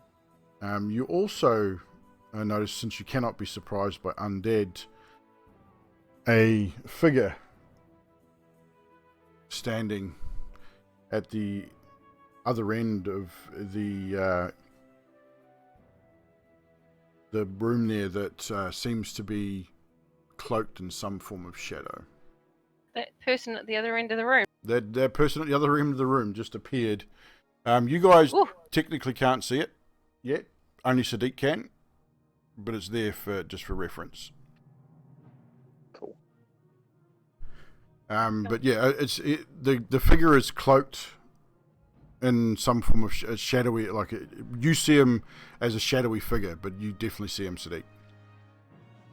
So that figure has sort of appeared there, and with that, what are you going to do? Inform everyone that about our unseen guest and the other guest that's most likely an undead creature of some. So as you inform the rest of the party, and you'll be able to hear this, you would have said it loud enough for you to hear, the figure drops the veil, knowing obviously that you can obviously have seen him. He takes 10 steps forward. Sorry. As soon as we were told that information, I would have cast Bless on all the crew. Okay. Just so you know, and I'm going to cast it at, because there's 5 of us, so I'm going to cast it at second. Which would give me everyone. Nice. Everyone except for me. Everyone except for Hett. So the bless doesn't work on yourself? It's because you could only get 4 people with it. Yeah, it starts at 3, and then every level I cast it up, it gets an extra 1. Yeah, so once he reaches his next level, gets the next level spell, then he'll be able to do it on himself as well. I can do it now, but I don't want to waste it. Because that'll be, what, a 5th level spell? 3rd. 3rd level spell, right. So, yes, so just to reiterate that the circles on the map are pillars. You cannot see through them. You cannot move through them. So that particular creature walks forward to about 10 feet and it looks directly at you, Sadiq, and says, my master warned me of you. I should have hidden myself better. No matter. You will not make it to his meeting. Maybe you will, maybe you won't. But I intend to stop you here this day. And he grins, and you recognize straight away that he is indeed a vampire of some description. Probably a vampire spawn. Very cocky, though. Yeah, they normally are. And this is where we roll initiative, ladies and gentlemen. So, Mr. Hett, what is your initiative, sir? It's 16? correct. Alessandros? 19. Fiela? 11. 11? Nemaris. 3. Wow. Sadiq. 10. 10. So, as you all watch this vampire appear, he turns to his right, as it is his turn first in the initiative order. He turns to his right and mutters a few words under his breath, holds his hand up towards the ogre, which you saw in the corner, and the ogre lurches forward.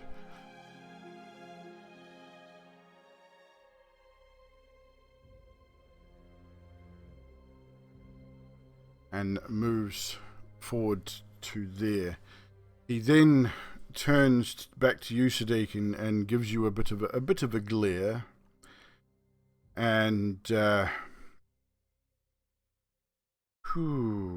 he moves. How far can he move?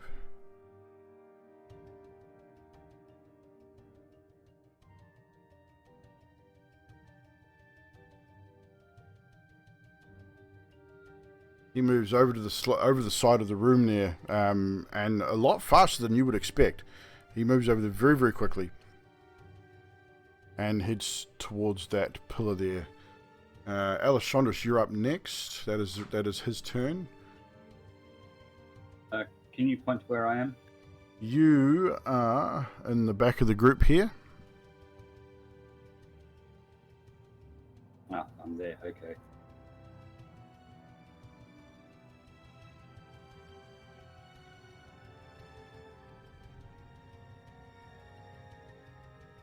All right. I'm moving straight down to behind the pillar. Down to this pillar. The bottom one. Okay. Okay. Yep, you'll make it there. And try and do stealth, invisibility. You want to? Can you? You can't go invisible, can you? No. You just want to hide. Okay. Roll stealth check. Roll your stealth. 3-5.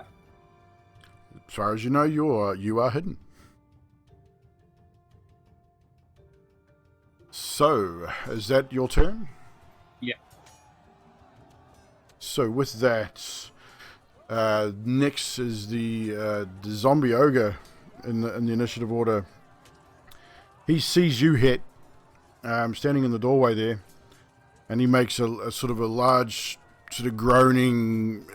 You almost see his jaw open and then sort of crick to one side as if the jaw is broken, and sort of just again lunges forward towards you.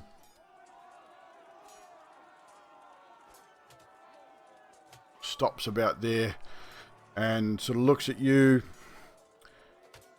You now see that he is wielding and he's sort of dragging it behind him, but it's a huge morning star, massive spikes. He's sort of dragging it behind him as he sort of lumbers towards you. That is his turn. Next, it is Hett. That is your turn. Fiala, you're up after that.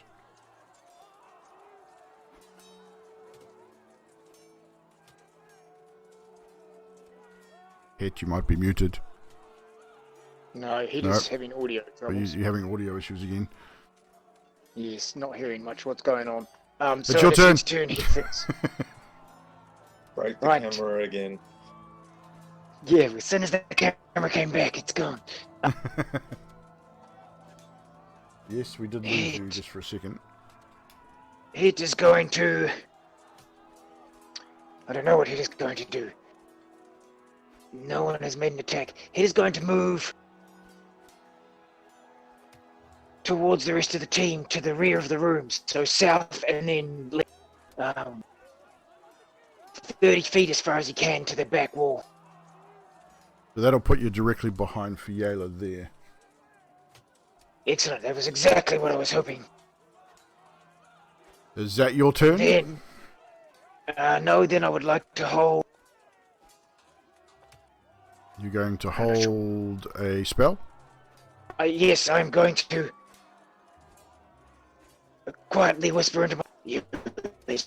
cold as ice. And I'm gonna. Yeah. Someone attacks a target. I do not want to attack a target first. Okay, so you're going to hold a spell until someone attacks target. Sweet. Got that. I'm holding Ice Spear. I've already cast it into my hand. Cool. We can do that.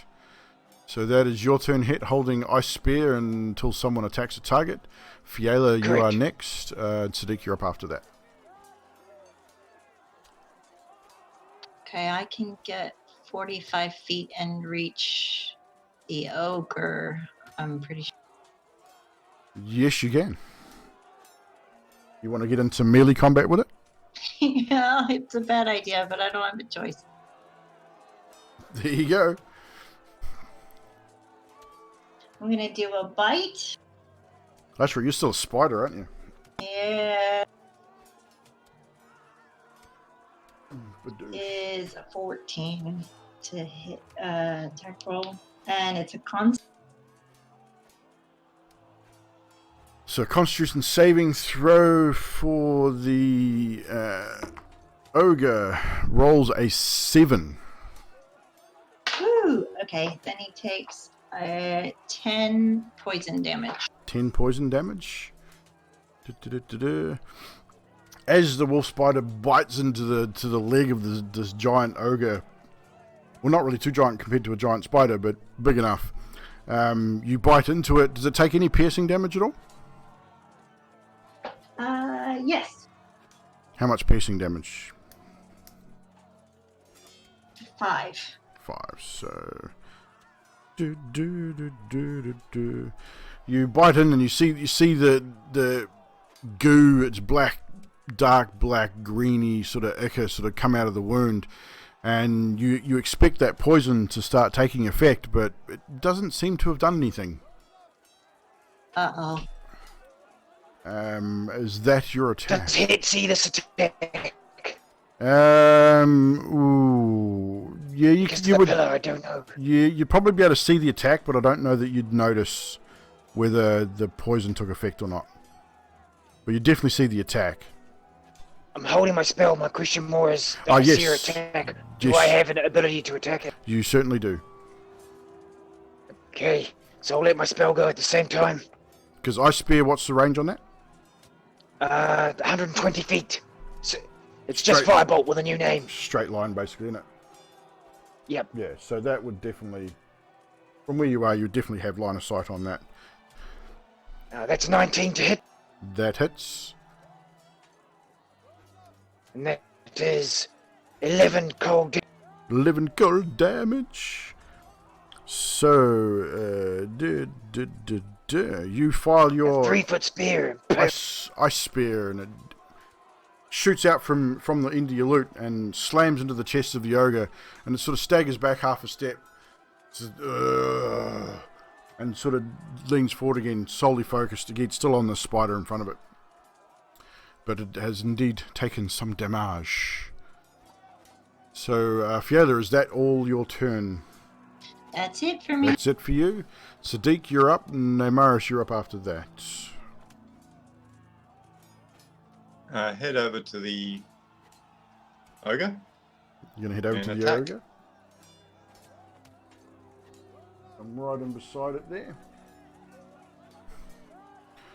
Make your attack, sir.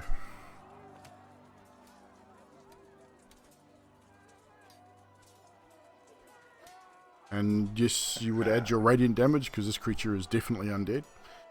Yes, both types. Alright, so that is a... Ooh, crap.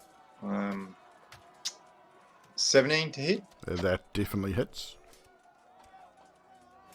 Oh, wait a minute, I've got to take that damage too, because of that, and...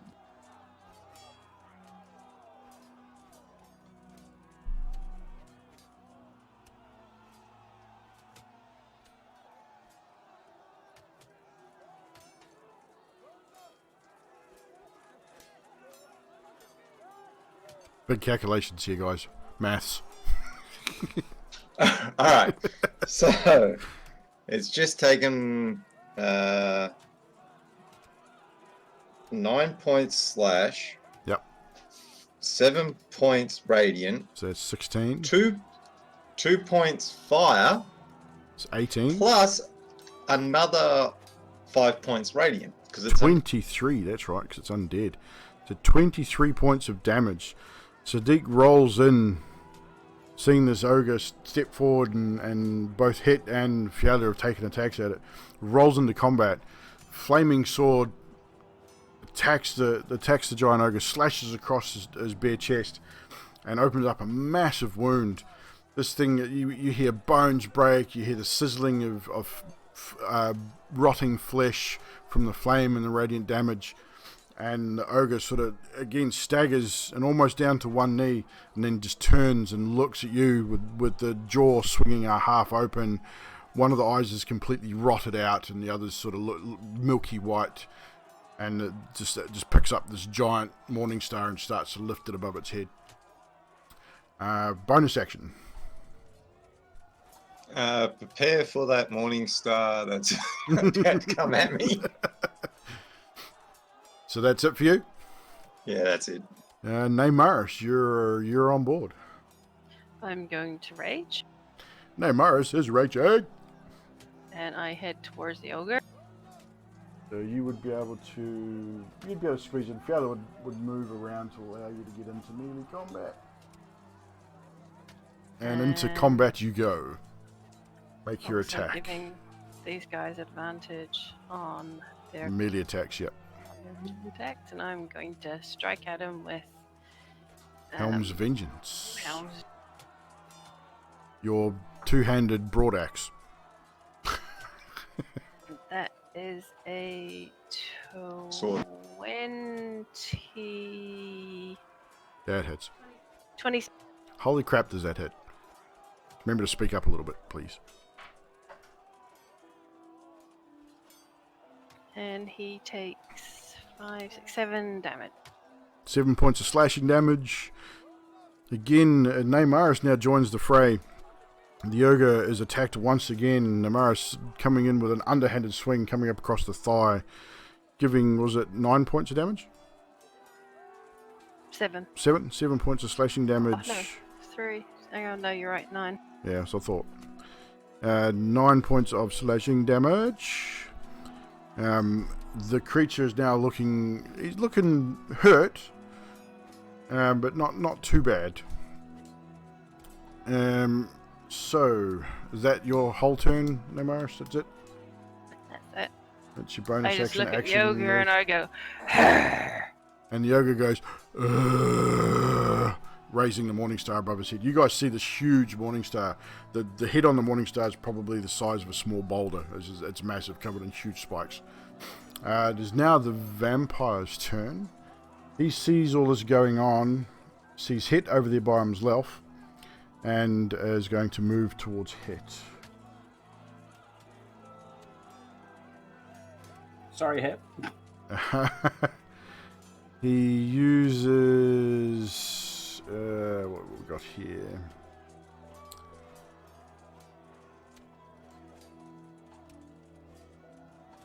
He is going to use his movement to dash into melee combat with Hett, and he is going to hit you with one attack as a bonus action, which is a 19 to hit. That is a hit. He will then... You will take...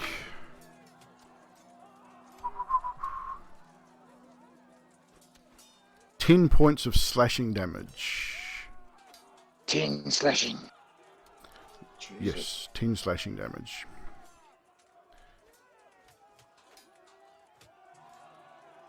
Yes, and that will be the vampire's turn. So, Alessandros, you are next. So, yeah, you guys, Alessandros, you'd especially see it. The other guys probably not so much. The vampire, with uncanny speed, sort of darts past you very quickly, straight into Hett, and then comes in with a bite attack and bites down onto Hett's shoulder, and bites so hard he pierces Hett's armor and bites into his flesh. Hett cries out in pain. Alrighty, I'm moving up behind you. No! So you're going to move up behind the vampire? You do so. And you do have advantage on the attack, and you do have sneak attack damage.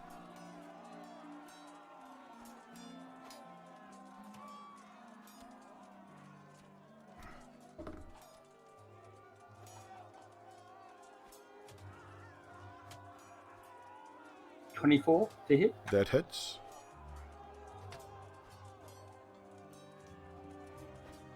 So here's the dagger roll. Righty-ho. That is 6 with just the base on the So 6 with a dagger. Now sneak attack.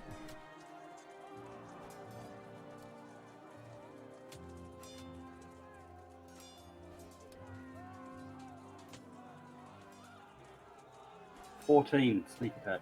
Ooh, nice. So that's 20 total damage. So 20 total damage on the first attack. Alessandros hit. You see Alessandros just appear suddenly behind the vampire and brings the dagger up, stabs him in the back of the neck just at the base of the spine. The vampire sort of reels back in pain, hissing loudly, and Alessandros, as you drive your second dagger in, your bonus action, please. Do I need to roll for hit? You do. Just remember your list. So you get a D8, is it? D4. I'll open the spell. Pretty sure it's D4 or D6. That doesn't A matter. D4. The D4. It's okay. I hit anyway. Okay. 22. Good dice. 22 hits. Let's see new dice work. So that hits. So roll your damage on your offhand dagger. So it's just your dagger damage, no bonus on that. Add the +3 to it. So how much was it, Joe? And add the +3 to it. No. Okay, 3. 3. So does it? Yeah, just to finish it off, you jab him in the kidneys for good measure. And yeah, he's taken a pretty substantial amount of damage on that first attack, though. That was just crazy. And he is not a happy chappy. So Alessandros, that's your turn. Unless that's your bonus action, your movement. You're done. Zombie ogre turn. So the zombie ogre is sort of spoiled for attacks here. Sort of doesn't really matter. The last person who attacked him was Nemaris. So the giant mace comes up, or Morningstar, and he brings it down upon Nemaris' skull, rolling a dirty 20 to hit. That hits. That's gonna hurt. And we roll.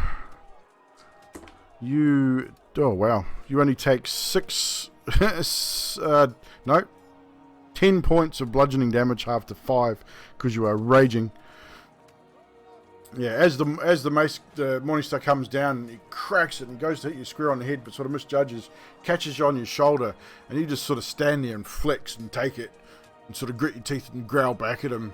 And you got this bit of a puncture wound from the spike on the top of your shoulder, but it's bleeding a little bit, but you just don't even seem to feel it. Again, Sadiq, you notice that red glow, sort of haze coming from her eyes. She's in full rage mode. That is pretty much the ogre's turn. He's not going to flee. He doesn't really have that much intelligence. Not worried about it. He's just trying to kill things. Next is the Hett. You would probably notice this more so than anybody else right now. You notice the bodies in the center of the room. Yeah, I was afraid of that. They all stand.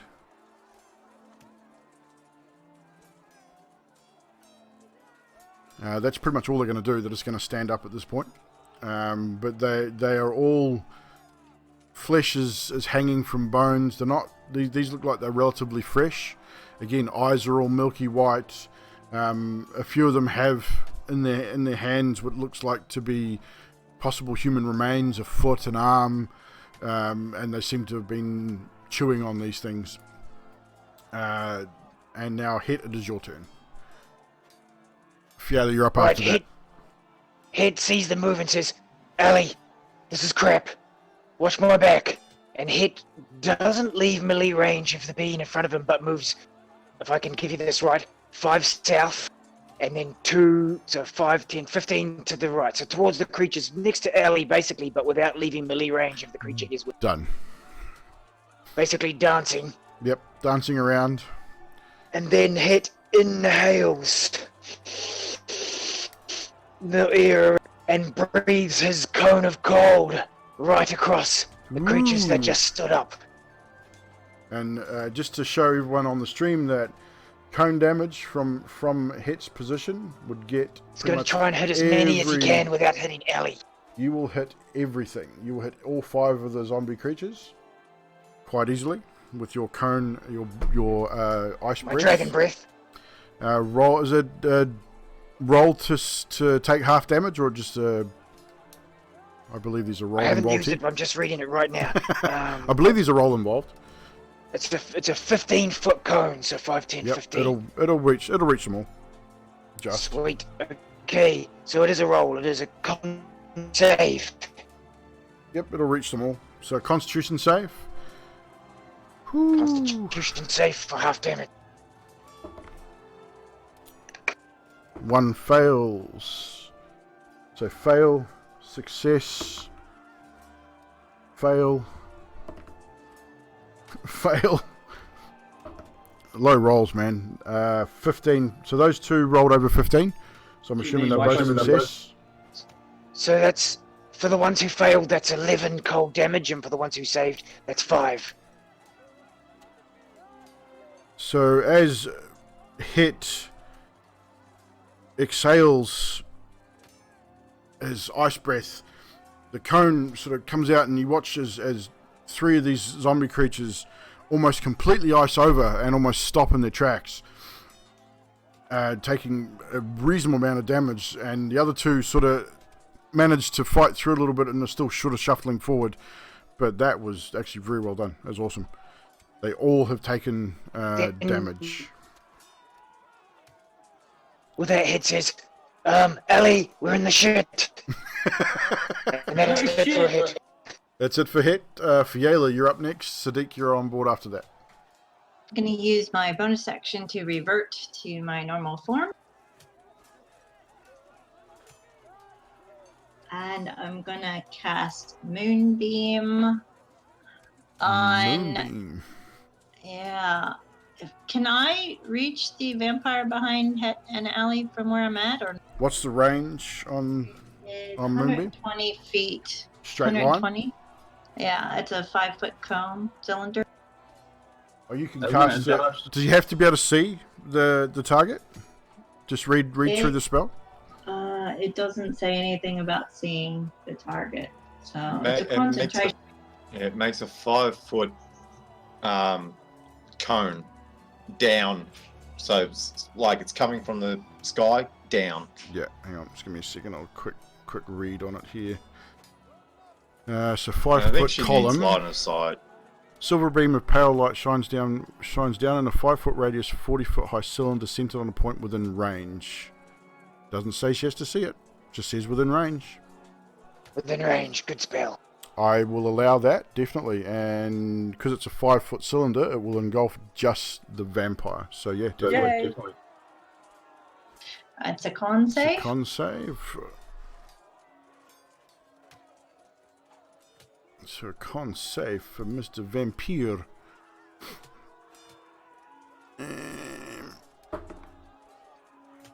With a 10, I believe that is a failure. Ooh, okay. 8 plus 7 is 15 radiant damage. 15 radiant damage? Ooh, well done. Well done. So yeah, the moonbeam, just right above where the vampire is, just this massive cylinder of extremely white moonlight streams down from above and just engulfs the vampire in radiant light, dealing, was it 15 damage? So yes. That is, I've got calculations here.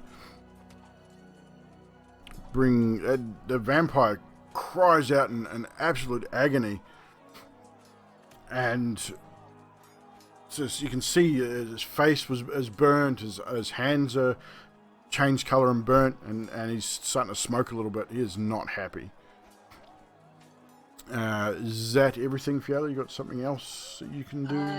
I don't think I can move or anything because I already used my bonus. You can still move, but you would get you'd take an opportunity attack from the zombie if you moved. No, I got a mobile feat, so I don't get an Ooh. opportunity attack. So Nice. I'd like to move away a little, closer towards Hett and Our. How far roughly? 15 feet? Yeah, 15's good. That puts you about there. I forgot about that feat. That's a good one. And that's the end of me. Don't say that. No.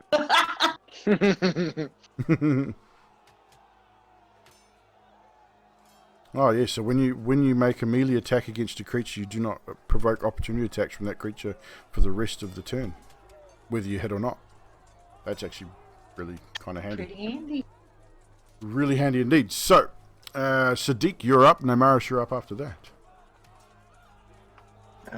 Swinging at the ogre. Swing away.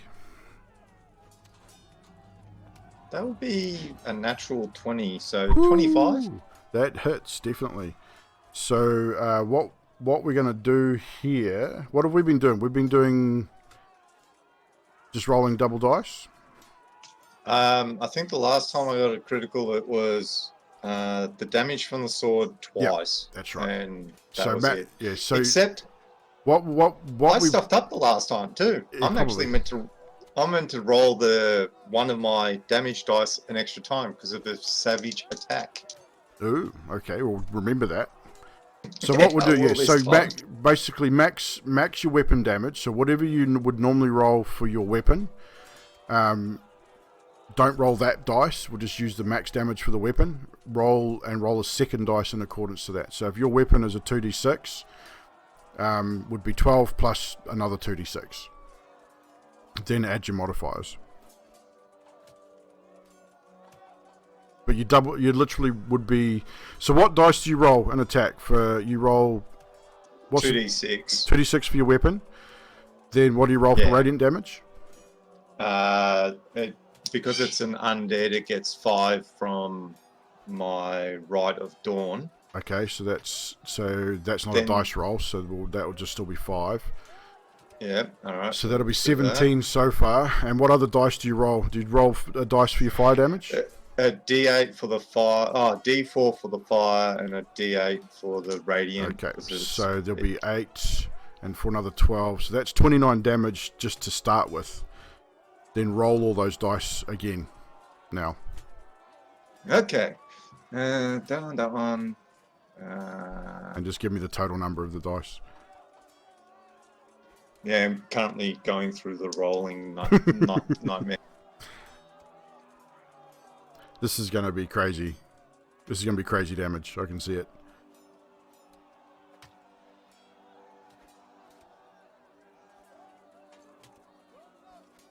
Probably have this pre-rolled out.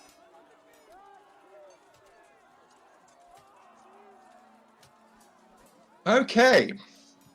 Total damage of 60 points. Is that including the 29? That's with the 29, yeah. Holy shit. I knew it was going to be high.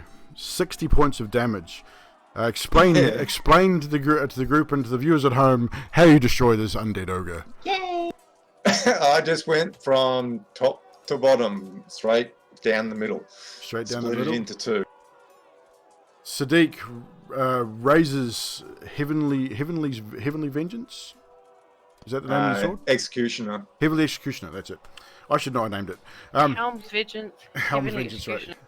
So Heavenly Executioner gets raised high, and Sadiq makes almost like a half jump as he brings the sword down into the top of the shoulder of this undead ogre, and just the sheer might of his will and the radiant and fire damage that is imbued into this weapon.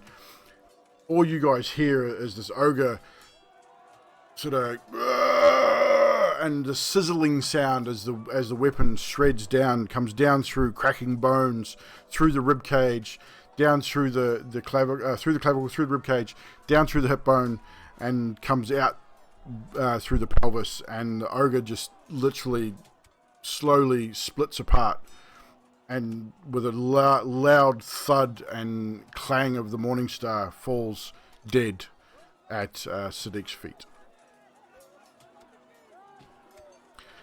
And just a word for everyone, just because it was radiant damage involved in that particular throw, I don't get to roll a con save to see if he gets back up. Which is kind of cool. So he is dead. Yep. Outright. He's dead. He's dead. Not just partially dead. He's dead. So, Sadiq, you now have movement and a bonus action still at your disposal. I'll move over. I'll turn around, see all these things, and you now notice that the zombies have risen. Well, the bodies have risen. You see the vampire who is engaged with Hett and Alessandros. What do you do? I'm gonna head towards the vampire. I was gonna say if you were heading towards the zombies, I'd make you make a wisdom save. So you're gonna head towards the vampire. Yep. Full movement. Yeah, full movement. You will take one opportunity attack from a zombie as you pass by. Okay.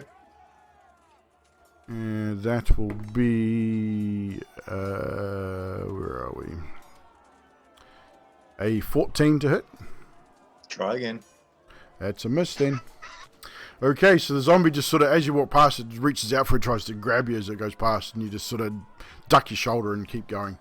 You now have a bonus action at your disposal. I'm just going to look at the vampire and go, hello. And then wait. And then you're not gonna use your bonus action? Well, I've got nothing I can do to him. Okay, So, yeah. so it's gonna wait. Okay. So, with that, Neymaris, it is your turn. Well, I guess there's nothing in front of me to bloody rage at now, so I turn around and head towards Hett. You're gonna go to the zombies or just to hit? To hit. You'll take an opportunity attack as you go past. Fine. So you'll get in between. You'll pretty much get to there, and you'll take an opportunity attack from the zombie, which misses anyway. So it was rolled a 6. Do I notice that Hett has been hurt? Do you notice that Hett has been what? Hurt. Roll a perception check.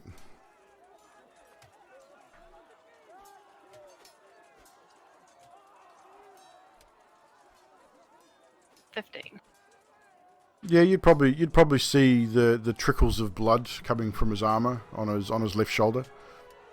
All right, I do. You don't know how badly he's hurt. You know that he has taken damage. I put my hand on his shoulder and he'll regain 10. No, he can't. Lay on hands. It's only 5 hit points. You can touch this creature to restore any number of HP remaining in the... Which is 5 hit points. You only have a pool of 5 hit points. Ah, well then I'll do 2, 3,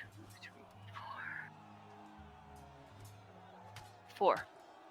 So you take 4 hit points of 5. healing. Are you going to give him all 5? So you need to mark off all of those squares. I've done. Yeah. So yeah, Hett, you're quite surprised as Neymaris comes up to you and puts a hand on your shoulder, and you feel a warm, radiant energy come from her hand, and you feel a little bit better than you did before, and you receive 5 points of healing. Thank you. I had no idea. So that was your action, I believe, or is that a bonus action? That was... I think it's a bonus action. Hang on, let me double check. Doesn't say anything. Paladins, man. Paladins. It's not under my bonus? Action. Yeah, I'm pretty sure it's an action. So, yeah. So as an action, yep. So that's your action. So you still have a bonus action if you want to do anything, but I don't think you have anything as a bonus action. I have mind link response, but no thanks. Yeah, that's pretty much it. Okay, so that's you. Back to the top of the round. Vampire spawn.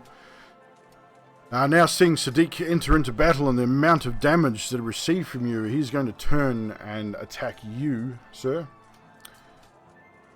And he will attack you firstly with a claw. He's going to rake out and claw at you with a 23 to hit.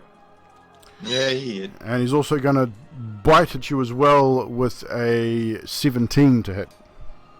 That's it. So 2 hits. What are we rolling here? 1d6, 2d4. So you take... No,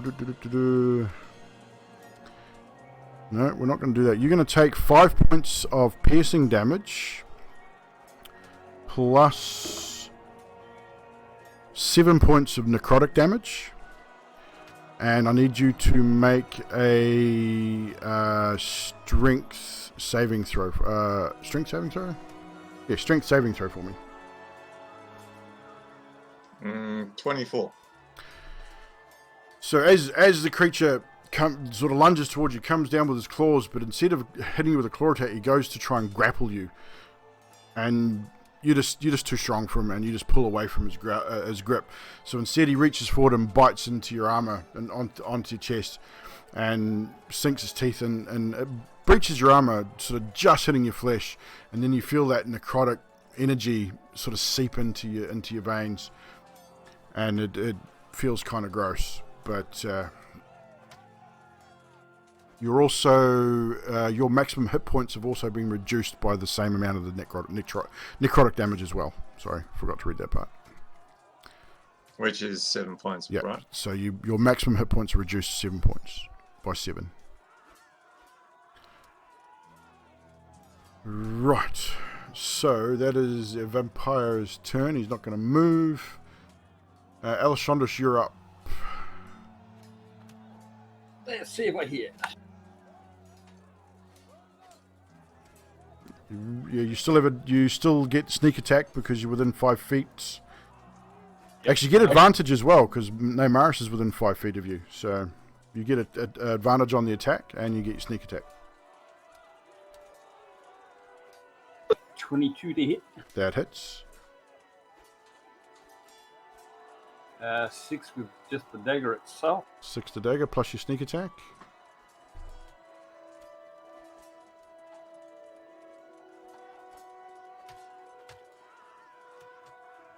11 points of damage.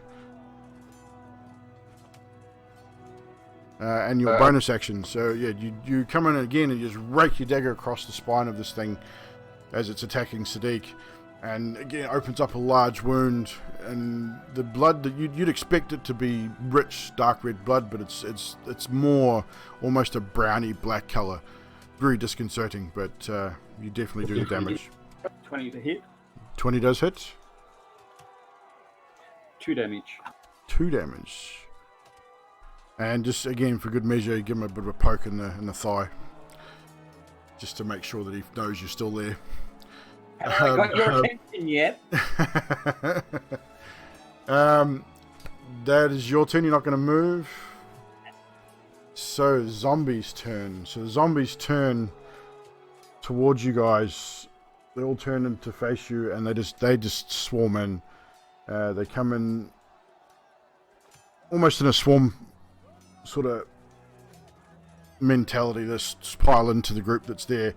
The first one's going to take an attack at you, Hett. He will hit with a 14.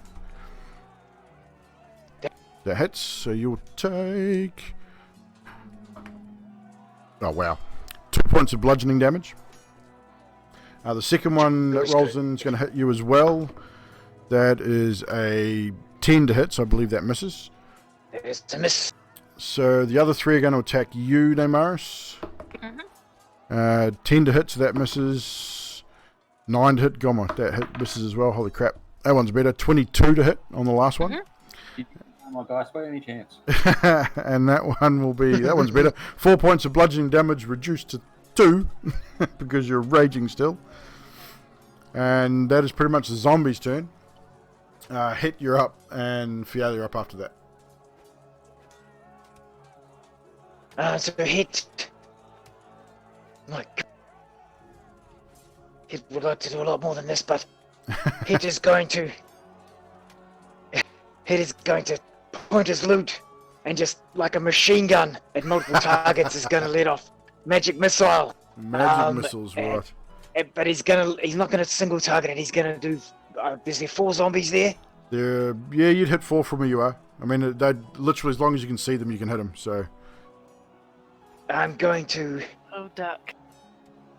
it'll go in and around. It'll go around you, in and out. It's like Stargate, the Stargate Atlantis kind of deal. It's all mind controlled. The drones, yeah. Okay, I'm casting it at 3rd level, so it's 5. So 5. Oh, so you can hit all 5. So I'll hit all 5. Right. So here goes, because it's auto hit. So auto hits. Rattle off your damage. just rolling it up now. So 1 gets 4 damage. 1 gets 3 damage. Yep. Next one takes 1 damage. 1 damage. The next one takes 2. And the next one takes 2. 2 as well. So yeah, as you, what color is your magic missiles? They're white as well. Magic missiles are all like little ice blades. Ice blades. Okay, so as Hett picks up his loot, points it up shoulder height, and starts pointing it like a weapon. You watch as these white shards of ice. Thunderous E-string. White shards of ice just zipping it out of it and in and around, and sort of circle around these guys a couple of times before slamming to each one of them, all dealing cold damage to a lot of them. That is kind of cool. So, anything else, Hett? That is it for you? That's it for Yayla, it is your turn, and Sadiq, you're up after that. Okay, I've never tried this one before. Let's give it a go. I'm going to cast 2nd level Thunder Wave, and it's a 15-foot cube, so I want to hit the 3 zombies in a line. 15-foot Am I able? You will hit from you. You place it just right. Will hit. Yeah, you'll hit 3 out of the 5. Yeah, I don't want to hit any of my friends though. No, yeah, you could, if you place it just right, coming out from front of you, you'll hit the 3 around Namaris without hitting her. All right, and it's a con save. Con save. Hit me, I don't care. Raging. Yeah, you'd still take damage from that. Con save, no. That's a fail for 1. Jesus, that's a fail for 2. Yeah. 3rd one saves with a 19. So that is 8 for 1. 15 First one for the other. dies in a thunderous wave. So 15 for the other. Yeah. That one dies also. Yay! With a thunderous clap from Fiala. 2 of the zombies just almost have all their skin blasted off them. They just fall, drop dead, unmoving, re-dead on the ground. It should push the other one away at least, shouldn't it? Or is it not? I think it's got to hit them to push them away if it doesn't kill them. So how much? There was 8. So that's a success. And that's a success. So what you do notice though is both zombies, even though they've been knocked down, they seem to still be moving.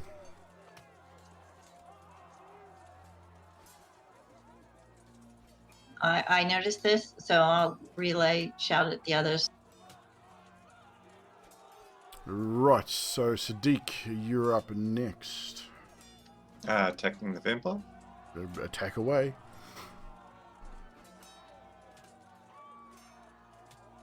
Uh, 24.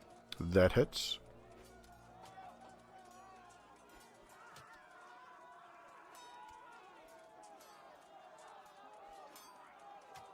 This is going to be nasty.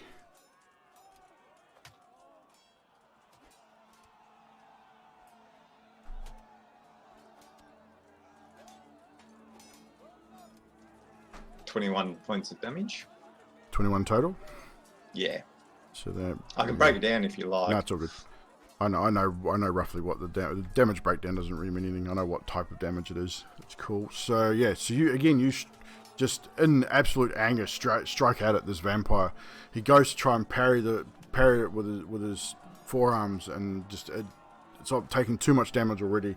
And the flame damage ignites his braces, and the radiant damage just bites through, and he is not looking healthy at all. Neymaris, you're up next, unless Sadiq has a bonus action that he wants to use. Not yet. Not yet. Okay, so Neymaris, it's you. Maris wishes she had a sweeping attack, but she doesn't, so she's gonna cleave the one in front of her. And okay, cleave away.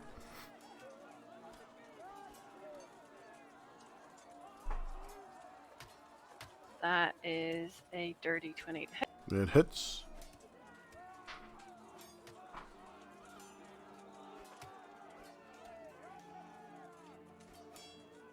$13 damage. 13 damage. And you strike him down again. Drops to the ground, seemingly dead. Oh, can I not whip his head off? Nope. And again, you look down thinking that you've killed this creature, and it's still moving.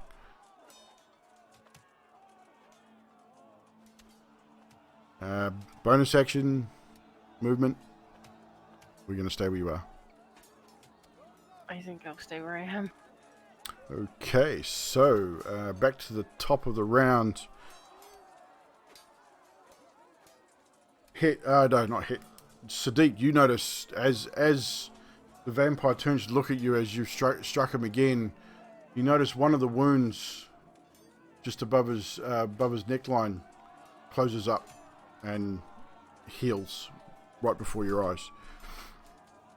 Then strikes out at you with a... Where are we? Oh, here we go. Claws, bite attack first. With a natural 1. Holy crap. Misses completely with the bite attack. It's still taking too much damage and decides he's going to try and grab you again. With a 19 to hit. So I'll get you to make a strength save again. Dirty 20. And you save once again. Strength has robbed this vampire. He just cannot seem to grab you. And he's getting frustrated. You can see it in his face. He's not happy. He's going to stay where he is for now. Alessandros, you're up. And attack again. Attack away.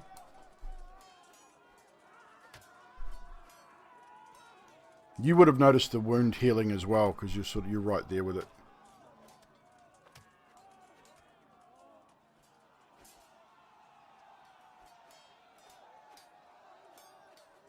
Uh, 17 to hit. That hits.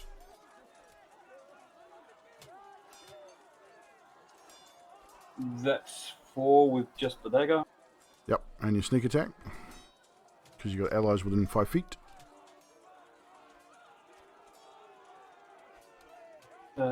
8, 16 plus 7 makes it 23.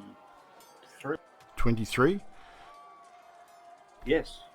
23 points. As you bury your dagger into the throat of this vampire from behind, rip it across his neck, you watch as you pull, as the head sort of tilts back and opens the wound, and the blood just, it's dark brown, black, greenish sort of blood just starts to ooze from its neck. And then the vampire seems to sort of turn and look at you, tries to talk but cannot make any sound because you've severed the larynx and everything, and then it vanishes in a puff of smoke. A puff of it just sort of vaporizes.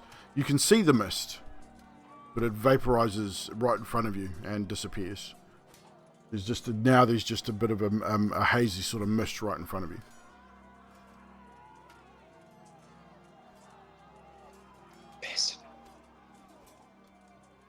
Damn. You still have a bonus action and movement if you wish. Yeah, I'll attack the zombie that's next to me. Go for it.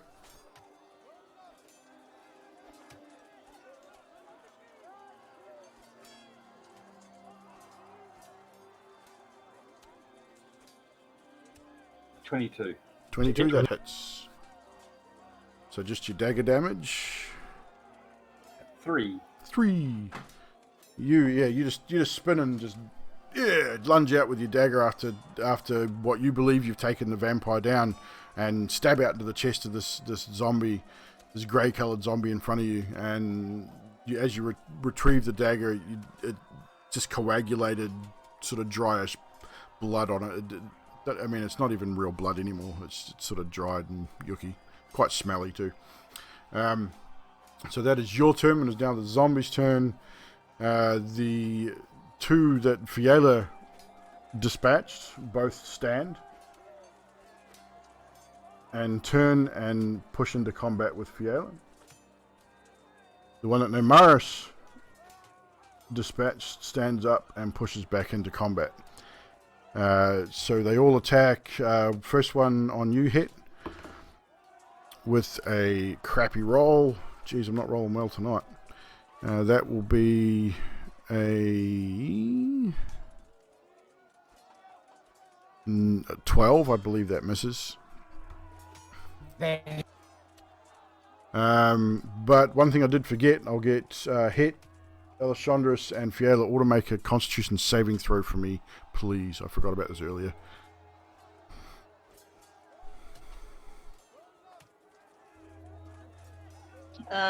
Two. 2. That is a fail for you. So 13. you Fiala, anyone under a 10. It is under 10. So Fiala and Hett, you both now have disadvantage on attack rolls, saving throws, and ability checks for 1 minute. You can repeat your saving throw at the end of your turn to try and succeed it. So Isn't that negated by... this is an ash zombie thing. It's an ash puff. It was supposed to happen when they first got attacked, but I forgot, so I'll just do it now. So where was I up to? Slam attacks. So these next 2 against you, Nemaris, I believe, miss with an 11, and the last one's a natural 20. Thank you. So you take 6, 8, 9 points of bludgeoning damage, half to 4. And these 2 will be against you, Fiala, which both hit, I believe, 17 and a 16. Hett would have also been hit. 12 hits hit. 12 hits hit. Okay, so you will take... God, 2 points of bludgeoning damage. Fiala, you'll take 7 points of bludgeoning damage. Hett also has to make a concentration check. Yes, you will. For the bliss. So it's another con save. And you'll have disadvantage on that as well. Hett fails.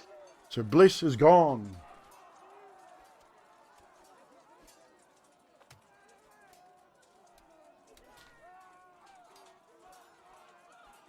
So you're back to standard rolls. Standard rolls, peoples. So, Hett, it is your turn. Fiala, you're up after that. Hett's seen these zombifiers get back up. He's thinking we've been through this before, I'm sure. I'm rolling an intelligence check. I'm pretty sure you have. Being a cleric, I feel like I would know. You probably would. Hopefully. I'll give you have a disadvantage on the roll, so make it a straight roll, because I'll give it to you at advantage. Okay, that's 10. Yeah, you know that they need to be taken down with radiant damage or a critical hit for them to stay dead. Okay, holy water as well? No, it just says damage. Basically, if damage reduces zombie to 0 hit points, it must make a con save with DC of 5 plus damage taken, unless the damage is radiant or from a critical hit. Okay. Holy water does radiant damage. in saying, yeah, if you were to hit them with holy water and reduce them to 0 hit points, then yeah, as long as it does the radiant damage. Yeah, holy water is radiant damage. Yeah. So you just got to reduce them to 0 hit points with that radiant damage. I just got to hit him. That's it. Hit him in the Pretty dump much. water and afterwards. Okay. So Hett is going to hold forth this loot at the. He's not even at him right now. He says, "Oh no, we've got a few people here." So he aims Fiela, and he drops sacred flame.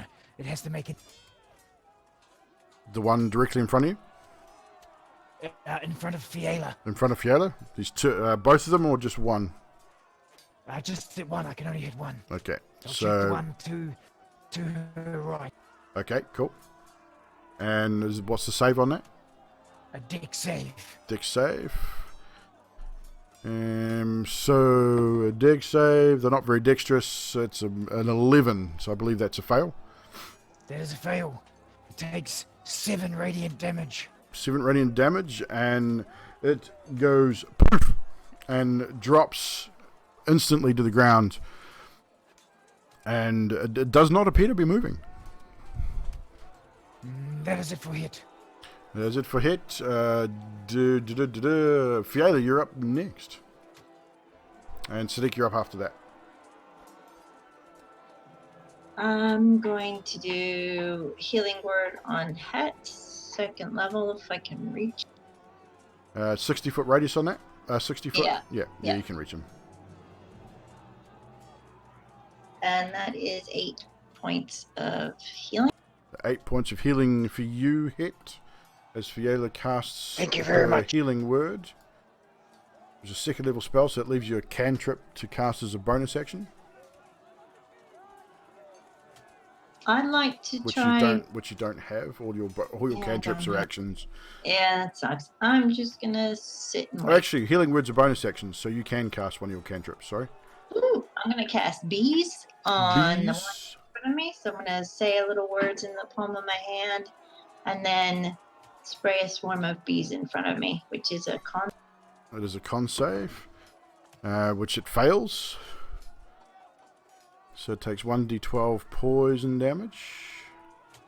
That's a 9. As the bees sort of swarm forward and start swirling around the zombie's face and upper torso, start stinging the crap out of it, and it's trying to swat them. It's not really doing it. It's very slow. It's trying to do it, but it doesn't seem to be taking any damage. It just Yeah, because it's I just- forgot about the poison. it's just annoyed. It's going ugh, ugh, ugh. And it's just trying to swat them and it's more annoyed than anything else. So that's you. That's your turn. That's it. Zombie's turn next. No, Sadiq, you're up next. Sorry, and then Namaris. Move to the closest zombie and take a swing. Which will be that one by Fiala. So swing away, sir. 21 to hit. You just got to hit it. It's going to die. It's only on 1 HP. Yeah. So you just tap it on with your sword and it dies. I don't even get to roll damage, You- goddammit. You won't need to. You'd absolutely. I mean, if you rolled decent, you're going to obliterate it anyway. I mean, it's radiant and fire damage, so it dies. So you still have 15 feet of movement and another attack as a bonus action, I believe. Do you have attack as a bonus action? No, next level I get another attack. Ah, that's right. So you still have half your movement to go if you want to move into combat with something else. I'm moving to combat with the next one. And that other one took 17 points of damage, goddammit. It was you cut it in half. You cleft it in twain at the hip. Okay. So what are we up to next? Namaris, it's your turn. I'm just gonna twack the one in front of me. You twack the one in front of you. You twack away.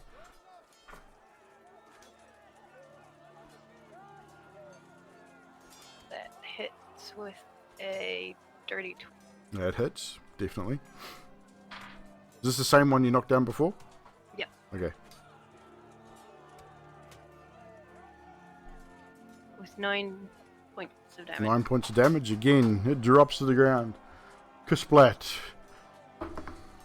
This time I look at it and I'm like, And it's still moving, by the way. So that's your turn. That's my turn. The zombie's down, prone, but it's still moving.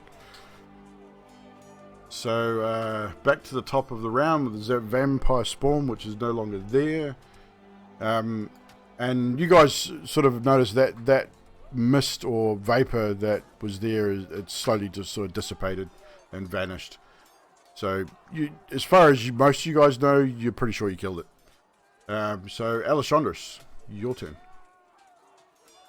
Alright, attacking the zombie. Zombie, okay. A little bit closer. Oh, you don't have Trash. anymore either. Just delay and let me kill it. Well, you could yell it out. I mean, Sadiq, if you want to as a free action, you could let them know that they need to be killed with radiant damage. Yeah, I'm just going to say, guys, just let me do it. Then I use my action to disengage. Okay, well, it's a bonus action, but yeah, same diff. Yeah, I'll move I back. take no notice of him. Well, you've already had your turn, so it doesn't really matter. Just So Alessandros disengages, heeding Sadiq's words. It's now the zombie's turn. Again, hit. First one at you with a 19 to hit, finally. Decent bloody roll. That's a hit. And you will take a whole 6 points of bludgeoning damage with a slam attack. Excellent. And next one's at you, Nemaris, which is a 15 to hit. It hits. And you will take 7 points of bludgeoning damage, half to 3, because you're raging. And the other one is going to stand back up, using half of its movement. If standing up, does that mean we get an attack of opportunity against it? No, because it hasn't left your melee combat. It was just prone. Okay. So just use half its movement to get back up. So yeah, that's pretty much it. Hit, you're up. And Fiala, you're up after that. Is Hit still at disadvantage? You are just for one a round. minute. But you can save. You Minute, can roll okay. another save at the start of your turn. So, yes, you can roll. Hang on. At the end of your turn, sorry, you can roll another save. Okay, so So you have your turn, and at the end, roll another con save.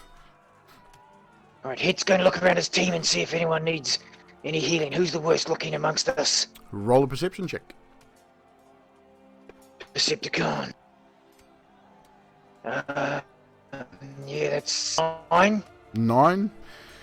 You really can't tell from. Oh, you could. I mean, Namaris looks like she's taken a bit of damage, as she always does. Everyone looks like they've taken some damage. You're not entirely sure who's worse off, but Namaris looks like she's definitely the closest. She's probably the one you can tell that's taken a bit of damage, but she's a tank. That's what she does. That's true.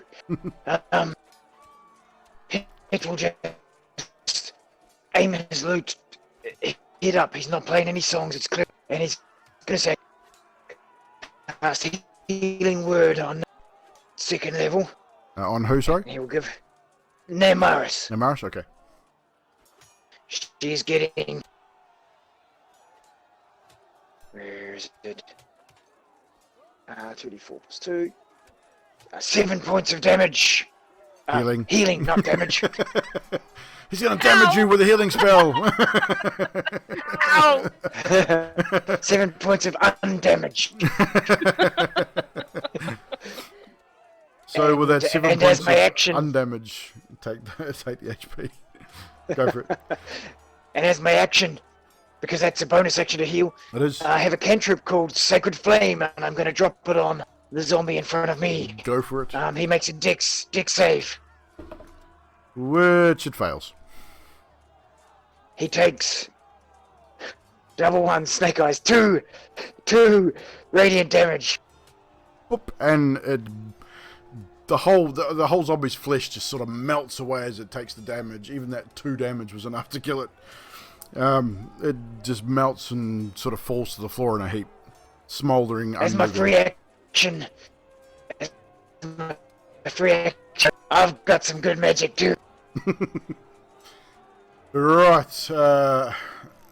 Fiela, you're up next. Sadiq, you're on board after that. So as far as I can tell, there's one zombie left. I'm going to move 2 10 zombies. feet forward. Oh, there is? Yep, one here and one here. Those 2 there. I'm going to move to the one closest to me, about 10 feet close. Yep, you can do that.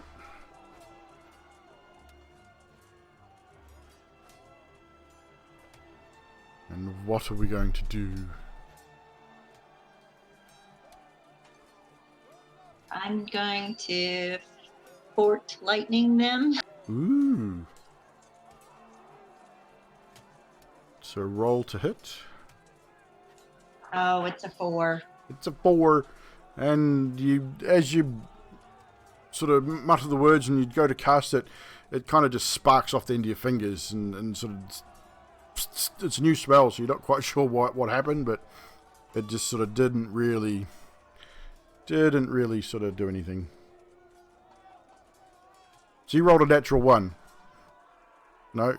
How'd you get a 4? Oh, no, You got a plus I 5 didn't to add. hit. Oh, I didn't add. So it'll be a 9. It's still pretty bad, though. I believe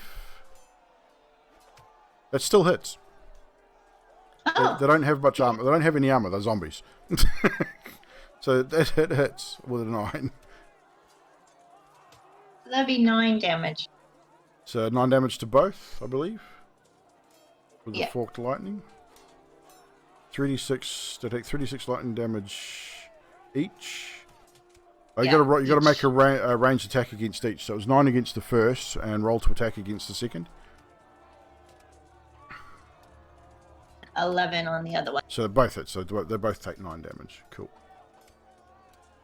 So both of them again sizzle with lightning energy, with the whole lightning. They both drop. This one drops unmoving. The second one also both fry, and the skin sort of starts to melt and bubble, and the eyes pop, and they both drop to their death. They do not seem to be moving.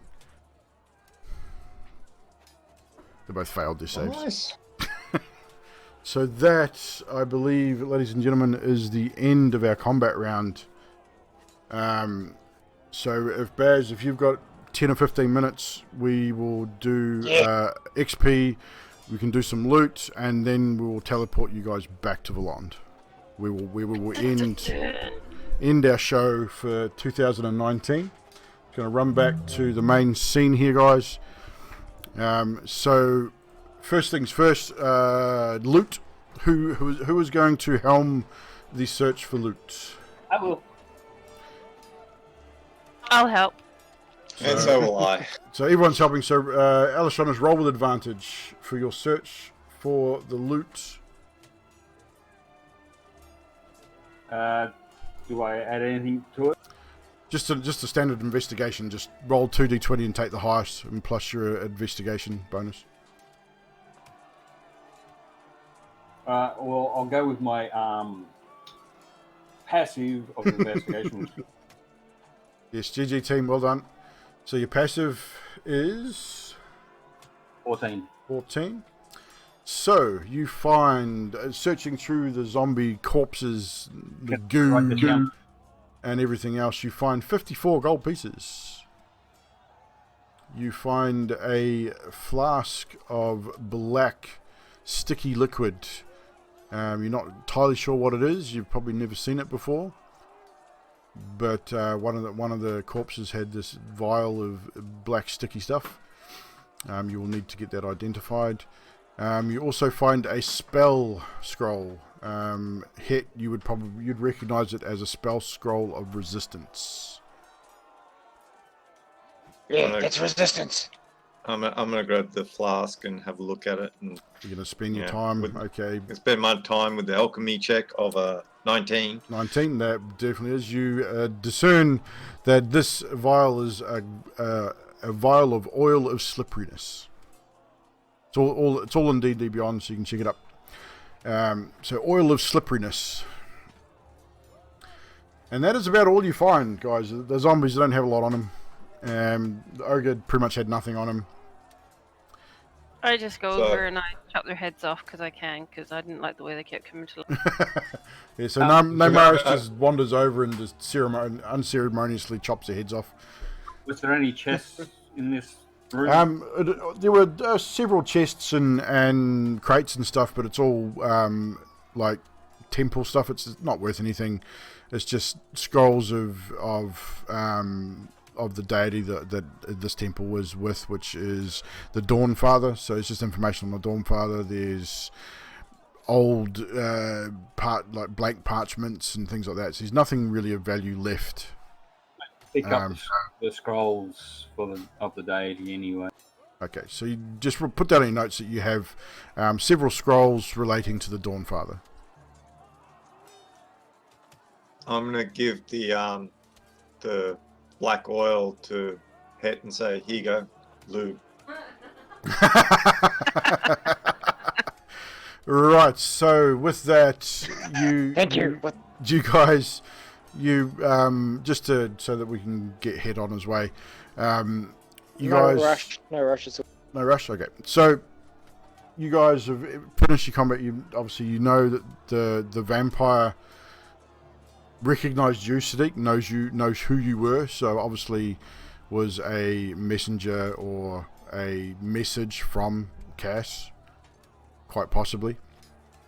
You now know that this is potentially part of the prophecy, which is more the undead part. Obviously this city had been chosen, and because you didn't really find any other bodies apart from the group that's here. There's a pile of bones there, but you would estimate the town was quite a bit larger than the bodies and bones that you have found.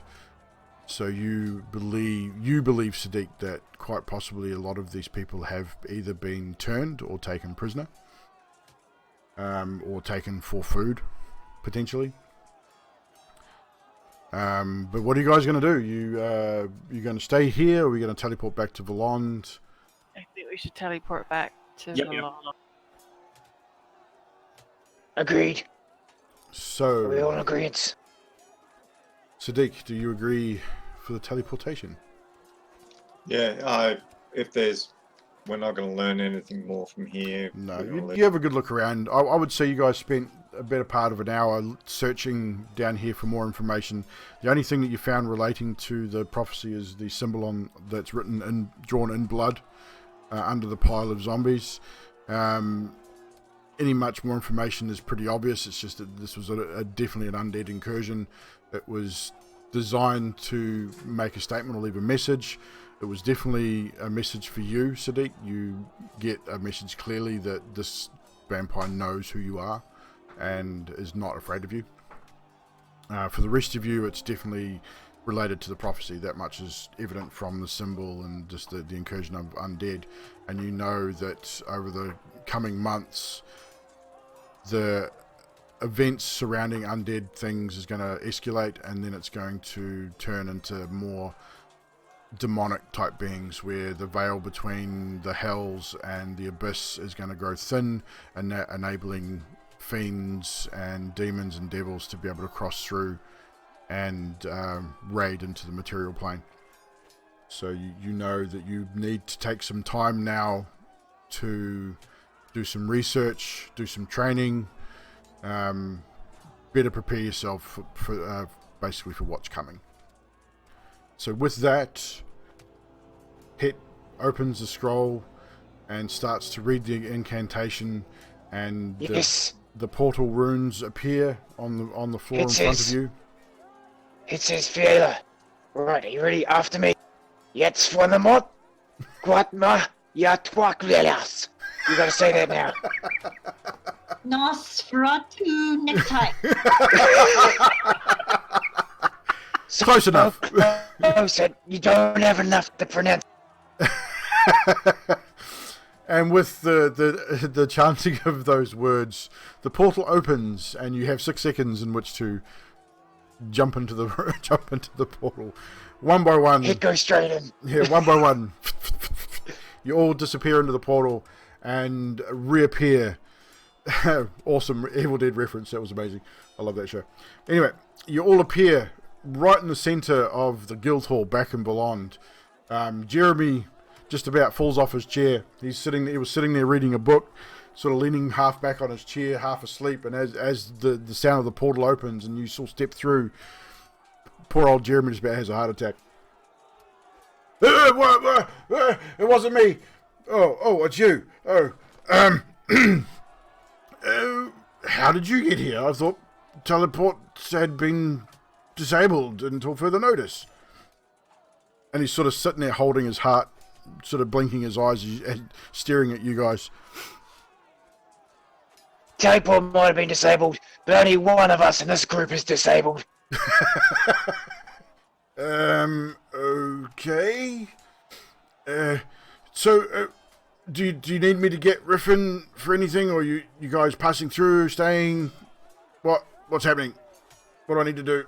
I'm kind of... Sorry, you kind of startled me a little bit.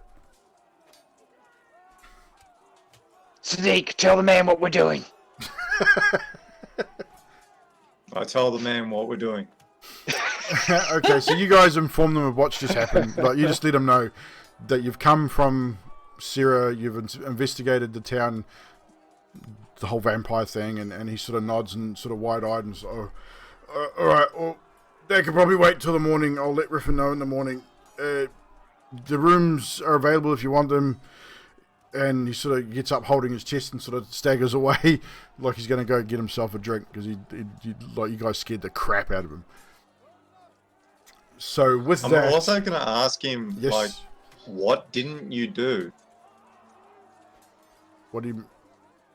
I didn't do anything. Well, of when course. we came in, you said it wasn't me. It wasn't. It wasn't me. Uh-huh. Whatever it wasn't me. I mean, it wasn't me. And he just turns and keeps walking. And goes out into the kitchen. And I would say pours himself a nice large glass of whiskey. And with that, we will end our story there for 2019. With our heroes returning back to the city of Voland after defeating a small undead horde.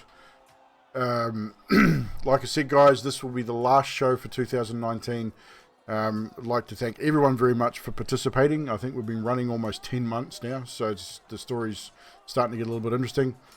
Thank you again to all the players for showing up and making this possible, because this is really starting to get cool.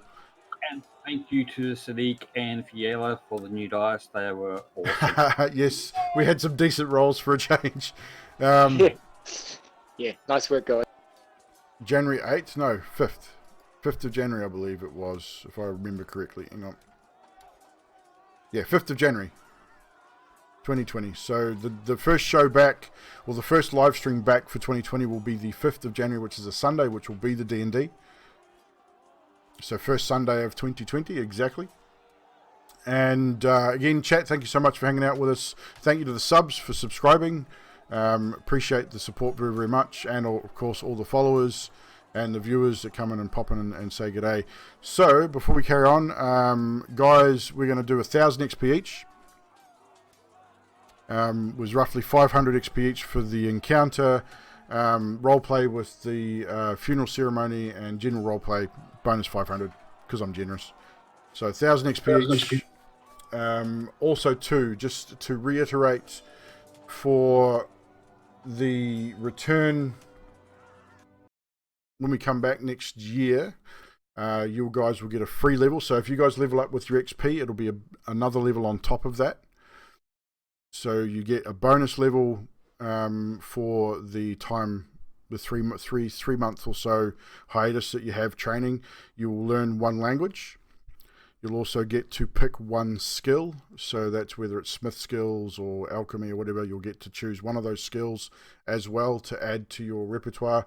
When we come back on the 5th, we will do a bit of role play to determine what everyone's been up to for those 3 months, what you've been doing, if you've been training in another class, or whether you've been what you did as far as your skills are concerned.